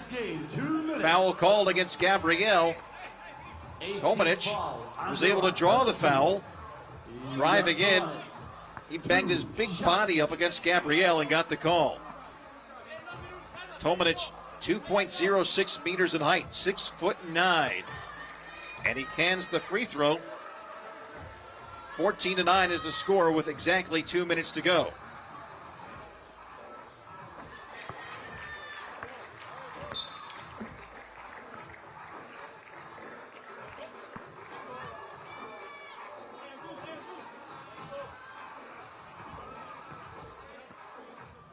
Andorra needs to score a few baskets quickly. 4 seconds on the shot clock, down to 3. And no foul, he stepped out of bounds. Yes.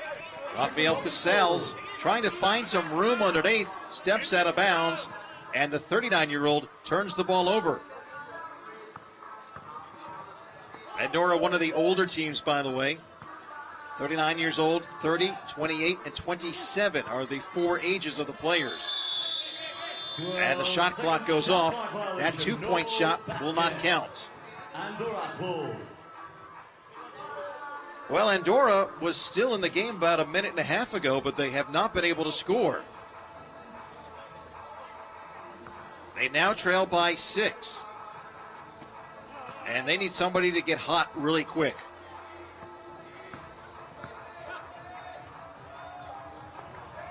Nice move down low by Casals, but it's only worth 1 point. And now they need some defense. Rebounded by the Czechs, and they put it back in. 16 to 1 10. minute left in this game. And it's still 16 to 10. The missed shot by Fernandez. Tomanic. In and out. Fernandez with the rebound. Top of the key. He drives.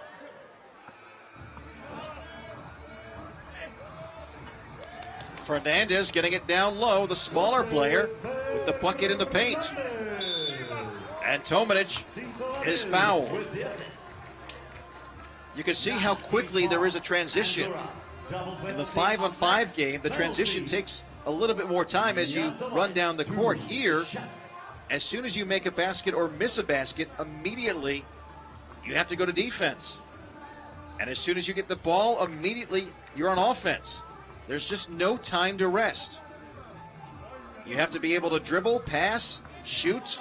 You have to do it all. You have to be a very versatile player. A one-dimensional player is not going to do well in 3-on-3 basketball. 18 to 11.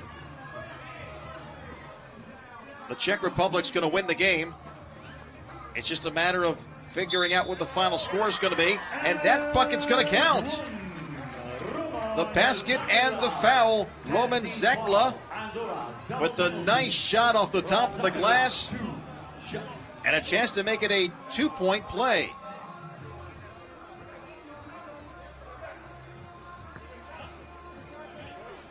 Czech Republic keeps the ball. It could actually be a 3-point play because the Czech Republic's in the bonus. Should be 2 free throws for Tomanic. Or actually Zakula. He misses that one.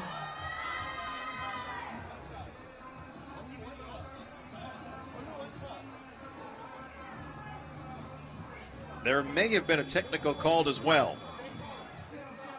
It seems like if there's any flagrant fouls or anything like that, the referees quickly call technicals. And so not only do they get the free throws, but the Czech Republic gets to keep possession of the ball with about 17 seconds to go.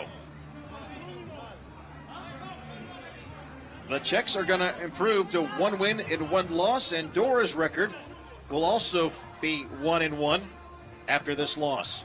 10 seconds left. Final 10 seconds.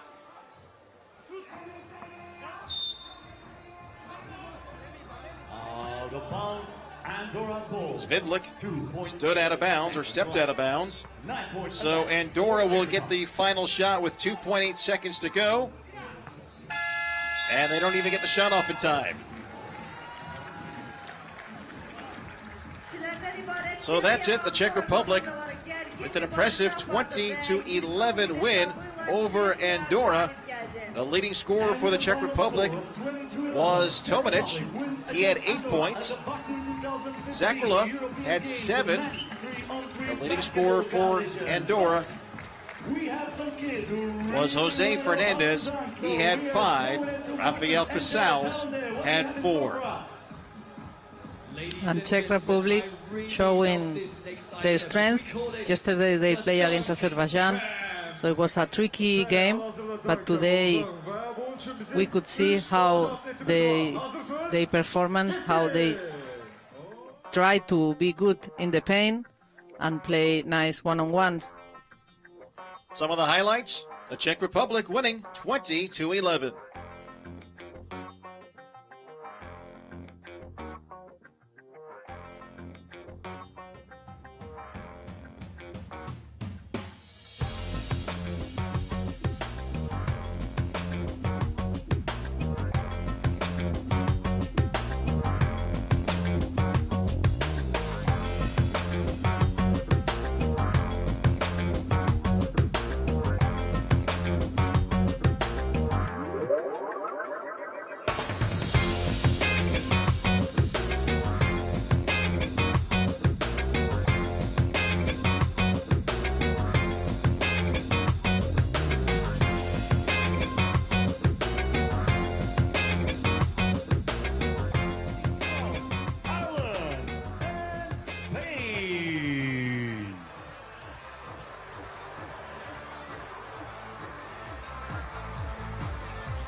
Ladies and gentlemen, please welcome the player from Ireland. 7 numaralı oyuncu. Number 7, Liam Dwyer. 9 numaralı oyuncu. Number 9, Green Dwyer. 10 numaralı oyuncu. Number 10, Susan McGuire. Ve 11 numaralı oyuncu. And with number 11, Ola O'Reilly. Let's hear it up for Ireland. Alkışlarınızla oyunun hakimlerini karşılayın. Please welcome the referees for this game. Ruslan Kaligo from Azerbaijan and Edith Uçur from Netherlands. Şimdi ise İspanya yığmasını karşılayın. Please welcome the players from Spain.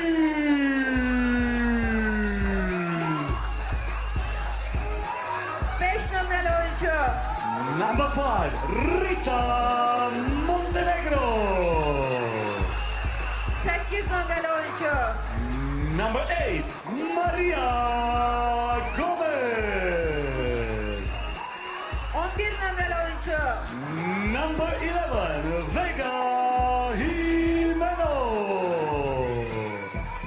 Ve 23 numaralı oyuncu. And with number 23, Immaculada Zanoguera. So let's get up for Spain. Şimdi ise oyun için 3 teknik resmini takdim 4-on-4 edelim. basketball coverage continues here at the basketball arena in Baku. It's now the women's turn to take center court, and we have Ireland against Spain. Spain, a winner in their first game, very impressive 14-6 win over Slovakia. Ireland losing their first game 14-10 to Slovenia. Both of these teams are in Pool C. Slovenia leads the standings, 2 wins, no losses. Spain is 1-0. Ireland 0-1. Slovakia pulls up in the rear, no wins and 2 losses. Ireland, one of the less experienced teams here in Baku.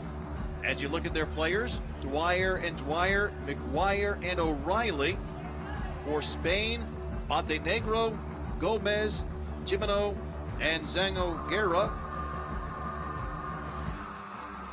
The only Irish player who is a professional basketball player is O'Reilly. She plays in the Spanish league, where ironically she's a teammate of 2 of the Spanish players, Jimeno and Montenegro. So Spain with a lot of experience, some good basketball players. Enma Zanoguera, number 23 for Spain. She has played in college basketball in the United States for the University of Toledo. So a lot of talent on Spain, and they are expected to win this game. But we'll see what happens here as we are now underway.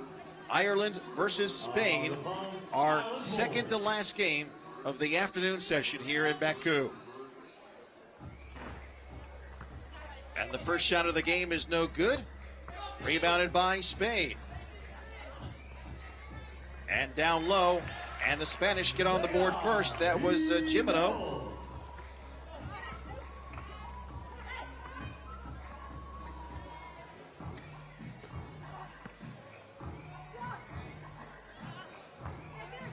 Jimeno with the shot there, no good. Now down low. And Montenegro with the basket and a 2-0 lead for Spain. Ireland looking to get on the board. They punch it outside. Now in the corner. Falling to her knees was Dwyer. The pass to O'Reilly was long, out of her reach, and the 12-second shot clock expired. We've played 1 minute. Spain leads 2-0. Wide open shot for Zanoguera, and she misses. Score remains 2-0. And here we can see the Spanish national coach watching the game.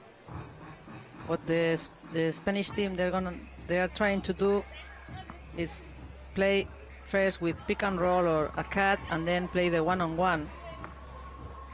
And they're gonna be so mobile. They are aware that they need to move and occupy spaces if they're gonna score easy. At the 2014 European Championships, two-pointer made by Gimeno. 2014 European Championships, Spain finished 10th, Ireland finished 11th. And by the way, the two Dwyer players for Ireland, yes, they are sisters. 2-point shot for Spain, and the Spanish lead 6-0.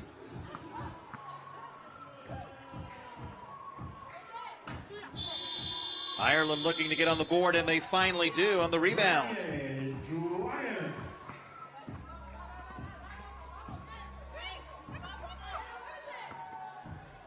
That was Down good. low. Yeah. That was good with one pick and roll in the beginning of the play. They're gonna do this so often to try to get some advantage to play an easy one-on-one.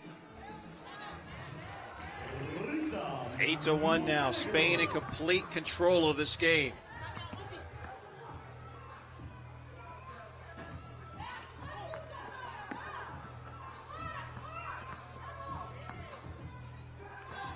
Gomez. Down low, no foul called on the play. Vega Gimeno, 24 years old. She gets the bucket. And Spain up by 8. And a foul there called against Gomez as Dwyer went to the basket. And one of the big differences between 5-on-5 and 3-on-3 is that the referees let players defend with more contact, and that's what they were pointing the other day in the practice, that everything was more physical, was more, a lot of fight everywhere. As we look at some of the early highlights, and you'll notice it's all Spain as they control this game. They have experienced players. They've been playing professional, especially Arantxa Gomez and Montenegro. And they have Inma Zanoguera, that she has this kind of American style, so it's perfect for the 3-on-3. Maguire got that last rebound for Ireland. She wears number 10. You see her there in the white with the steal. Oldest player on the court. She's 40 years of age.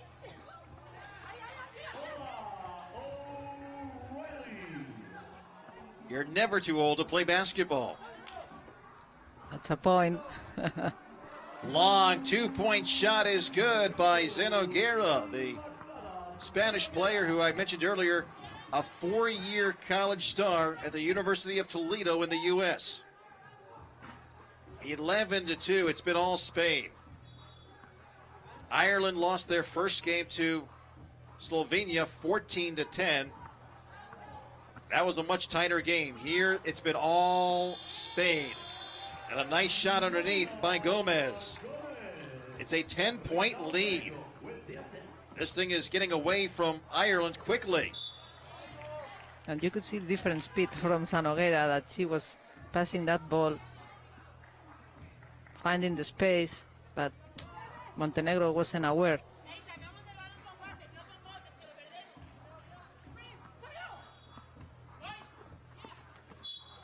Twelve to 2. Spain up by 10, 6 minutes and 1 second to go. Games are 10 minutes in length, but if a team gets to 21 before time expires, they are the winner. And that shot goes out of bounds.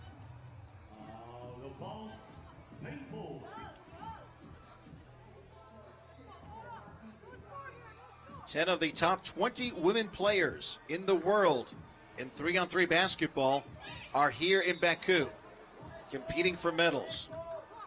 For the men, the top 6 3-on-3 men players are here in Baku, including the 4 Serbians and the Romanians.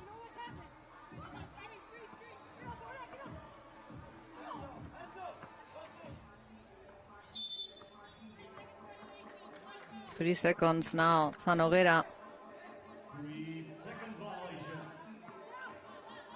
But Spain still trying to play with first with a pick and roll or a cut or something to give them some advantage.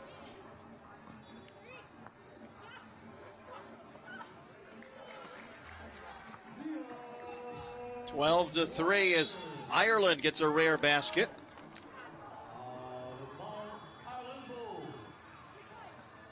You're taking a look there at Enma Zanoguera. She played at Toledo, I mentioned, from 2011 to 2015. Just graduated.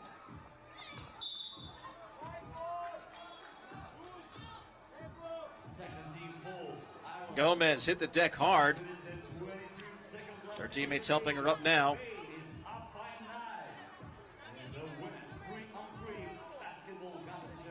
I think that was more of their feet just getting tangled up, more than a push. I think she is more used to the 5-on-5. And here this is a battle every single ball. And substitution because she gets some blood.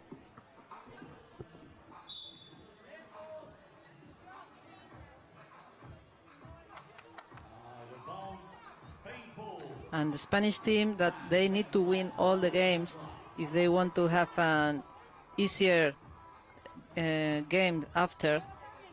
Depends where you see that you play, in this case the group B, so they want to win every game. Spain with the ball, the rebound, up by 9, and alone underneath is Zanoguera. 13 to 5. It's been Spain from the very beginning.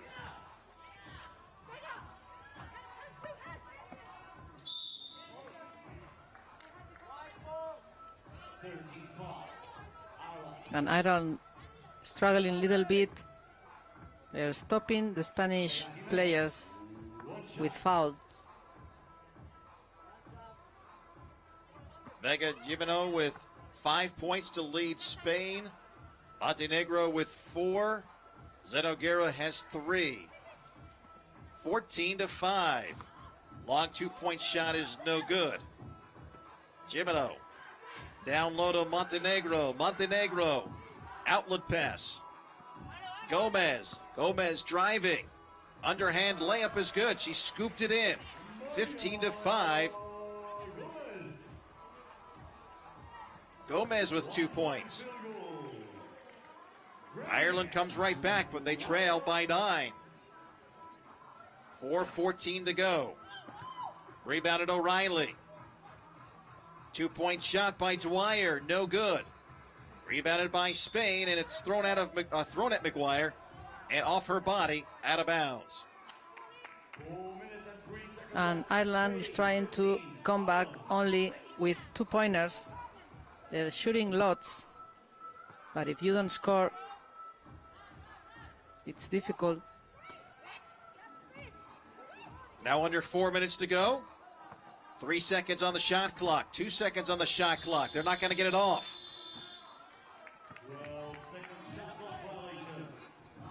They are elaborating the play.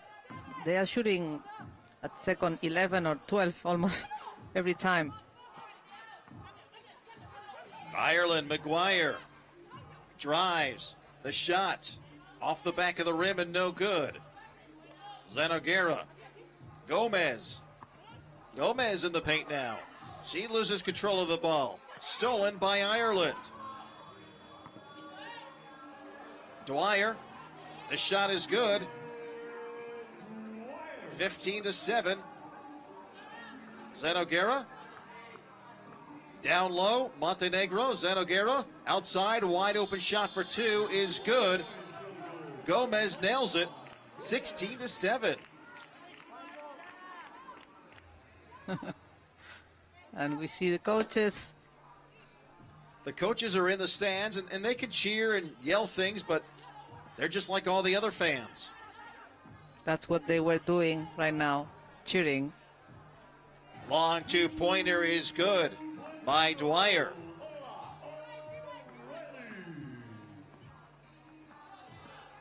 (16-9). Zanogera, turnaround jumper, no good. Ireland now, a two-point try. Ireland trying to battle their way back in this game. Two-pointer by Montenegro finds the bottom of the net. 18-9. Spain just 3 points away from 21 and ending this game prematurely. If you get to 21, the game is over. 21 points wins, or whoever has the most points when the 10 minutes time is up. Second to last game of our afternoon session here in Baku. 18-9 Spain. Ireland with the ball. A two-point shot, no good. Rebounded Spain. Zanogera. Gimeno. Outside. Gomez. No good. Rebounded Spain. No look pass. Now behind the back pass by Spain. A little bit of the Harlem Globetrotters right now. Gomez, no good. Zanogera, rebound and the basket. 19-9. Two-pointer, though, by Ireland. That was O'Reilly. Zanogera, one-on-one. Outside now. This would end the game. The two-pointer is no good. A two-point shot by Spain. If it falls, they'd have the 21 points. A minute 33 to go. 1 minute and 33 seconds left in this game. Spain needs only 2 points in order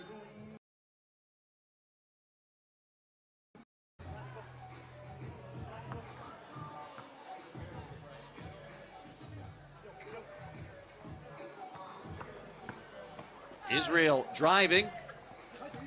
Layup is no good. And Romania now. Popescu down low is fouled. No basket. Foul called against Ermichin. Vladi Ermichin, number 31 years of age. Tallest player on the court is Christian Krechom. He is the 6'9" player for Romania, 2.05 meters in height.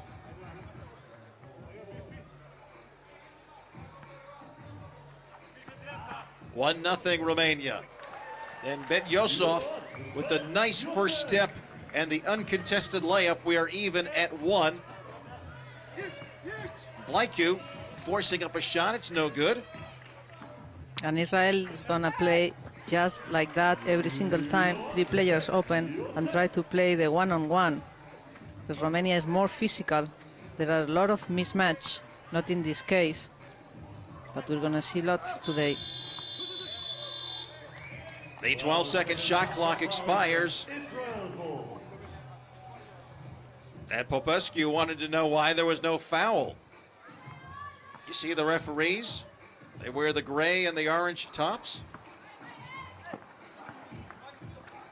Bet Yosef showing that he's very quick off the dribble. Shot now by Ermichin is no good. He gets the own rebound, though. He stole the ball, but he knocked it out of bounds.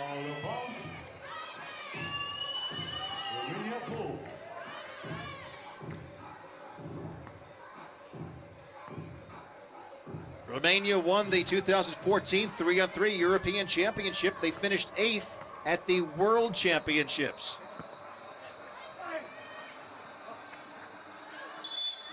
Popescu missed the shot, but Romania able to follow up. And Krashom gets the basket and the foul.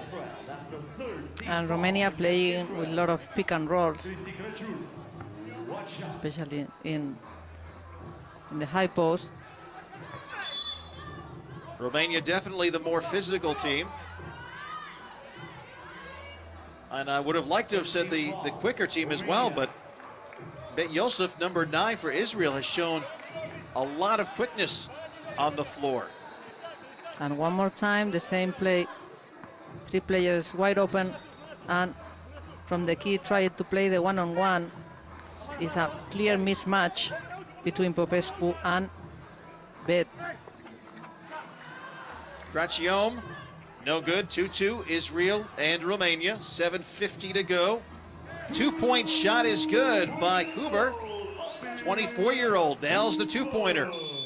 4-2 Israel, and a little bit of an upset brewing perhaps here. And Israel stopping every attack with foul. That means that maybe they will be soon with bonus. Israel's already committed 3 fouls in the game. 4-3, 1-point lead for Israel. And one more time, one-on-one, Team foul. Romania. Bet Yoat against Popescu. Well, Bet Yosef has had a couple uncontested layups because he is so quick off the dribble. And Romania may have the size, but Israel, at least a couple of their players, showing some quickness. They have to adjust the defense a little bit. Don't leave it one-on-one. There you see the size underneath. I'm sure they will do this.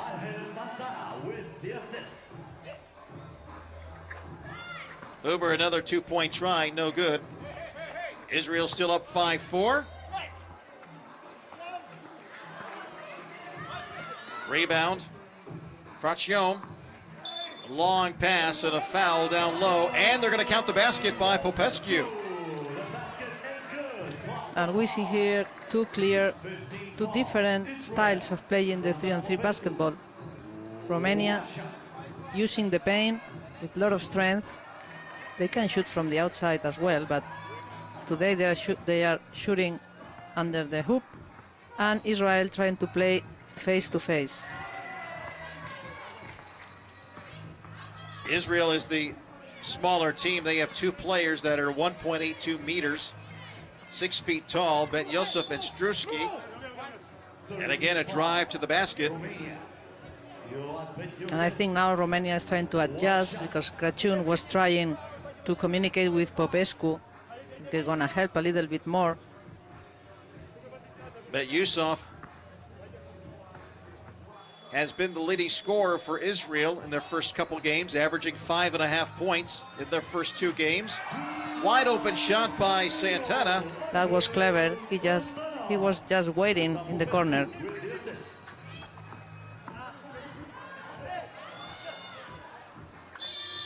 One-point shot by Israel, no good. This is a 2-point shot, and Santana puts it in again. Angel Santana, 38 years of age, the 5th-ranked 3-on-3 men's player in the world. 10-5 Romania, after falling behind early, starting to take control. 16 foul. Santana with 5 points to lead all scorers so far. And the reigning European champs getting an early scare from Israel, but they have bounced back to take a 5-point lead. Oh, that was beautiful. Behind the back pass, and Blanku lays it in.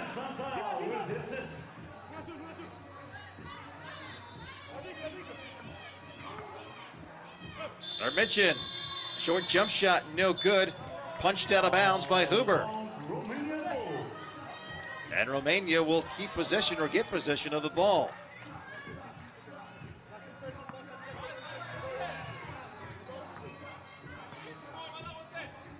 (11-5), second day of preliminary competition.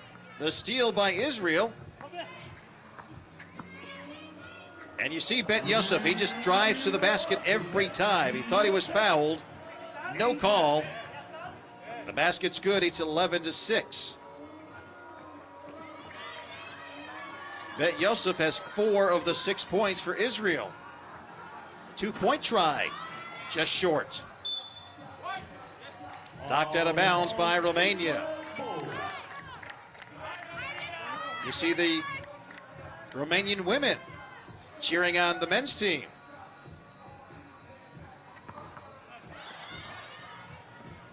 And Joseph slipped. Huber. An impressive two-pointer.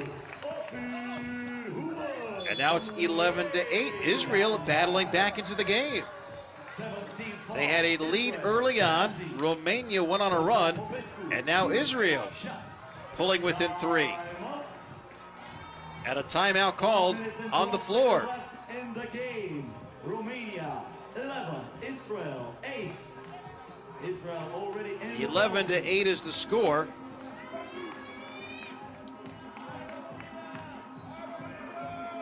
At one time, Israel had a 5-3 lead.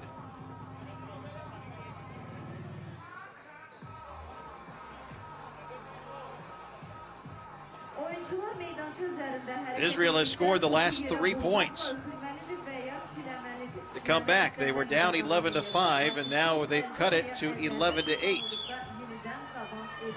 Again, the players, they are their own coaches on the floor. They call their own timeouts. They call their own plays. That rule was changed years ago by FIBA. Part of the reason to empower the players and make it more like the street basketball that we all grew up with.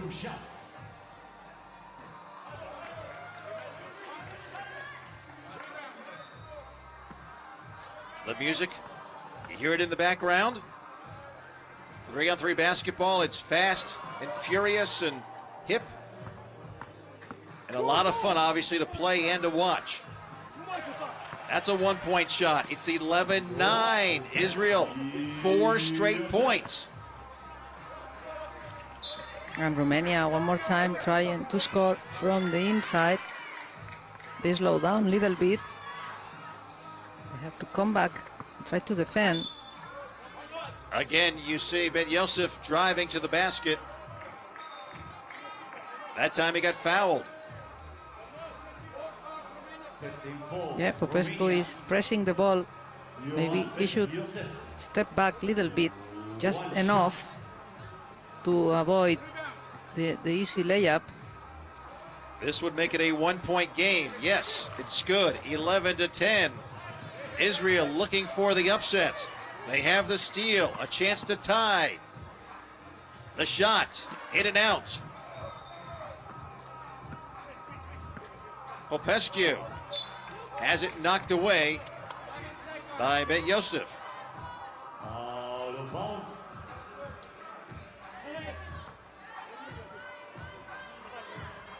Good look there. Baku, the number 6 player in the world. Baku looking for room and puts it in just before the time clock expired. A 2-point lead now for Romania, 4.5 minutes to go. Israel makes some noise. And if you're here The for top 6 players in the world are here in Baku competing in this tournament, and you're watching 2 of them in action for Romania. Baku and Santana. This is Popescu. Santana. His won't go in. Rebound, though, by Baku. And it's 13-10. Israel had cut it to 1. But Romania has bounced back to score the last 2 points. And good work with the offensive rebound. Under 4 minutes to go. Baku is fouled. Or no, they say he pushed off. So the ball goes to Israel. Romania. 2-point shot is good by Bet Yosef. The 27-year-old has pulled Israel within 1. And now a foul called against Huber down low. Israel now in the penalty. They've committed 7 fouls, which means every foul they commit from now on, shooting or non-shooting, Romania will get 2 free throws. They've actually committed 8 fouls. Once a team commits 10 fouls, then the other team not only gets 2 free throws, but they get to keep possession. So unlike the 5-on-5 game, you cannot foul at the end to to stop the clock because it really hurts you. Another 2-point shot, in and out. In and out. 14-12, Romania. Nice play by Cătălin Blanco. And you can see why he is one of the best 3-on-3 players in the world. 15-12. 23 seconds left. 3-point game, 3-point advantage for Romania against Israel. Bet Yosef, outlet pass. Struski for two. 15-14. Israel still in this game looking to upset the reigning European champs. But Baku has something to say about it. It's a 2-point game. It's a 1-point game as Bet Yosef drives and draws the foul. Israel is playing very, very clever. They're just sending everybody out and play the one-on-one, no helps. Maybe just one step back, half step back would be good for the Romanians. Player in the lane for Bet Yosef misses the free throw that would have tied the game. Israel keeps pulling within one, but they cannot quite seem to tie it. And Romania underneath. And the lay-in by Popescu. And one more time, fighting and winning the battle inside. The 36-year-old with a lot of experience. That one put in by Bet Yosef. He's got 9 points. But Romania comes right back with their own basket. This is 3-on-3 basketball. Back and forth, back and forth. 2-pointer could tie it. No good. And Romania is playing with fire. They keep playing like that, back and forth. And one more time, they play with strength. Blanco is the leading scorer. Looks like he might be injured. They might call a timeout if they haven't used theirs already. That's actually Crashion, who may have been hit in the face. 19 foul. Israel. A foul called on the play. Down to 1:44 to go. In this game, 3-point advantage for Romania. Looks like Crashion got popped in the mouth.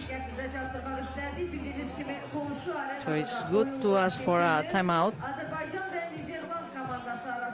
just to make the players rest a little bit and control the end of the game. And you can see how physical it's been underneath the basket. Oh, if Romania plays, that's guaranteed.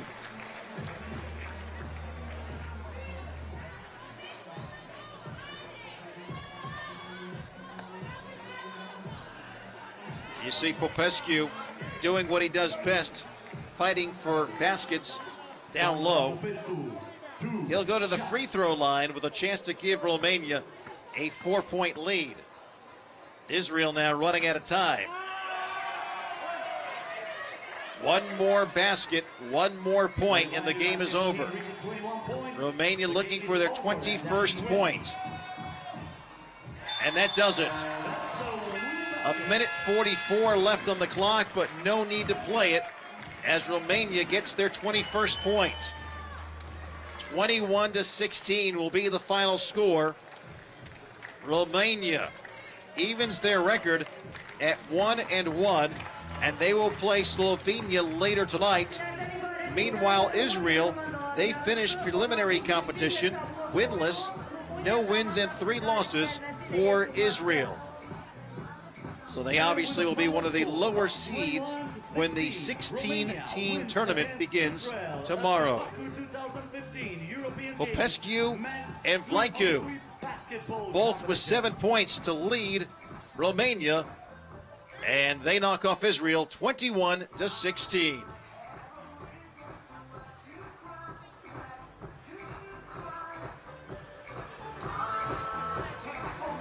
Hörmətli qonaqlar, bugünkü yarışların uğurlu keçməsi olması için sərf etdiyi vaxt və göstərdiyi əzmkarlığa görə təşkilat komitəsi bütün alov qoruyanların təşəkkürünü bildirmək istəyir. Sizin əməyiniz olmadan bu cür heyrətamiz oyunlar və ya xatirələr mümkün olmazdı. The organizing committee would like to thank the Flamekeepers for their time and dedication to our making today's event such a success. Without your hard work, these amazing games and memories would not be possible.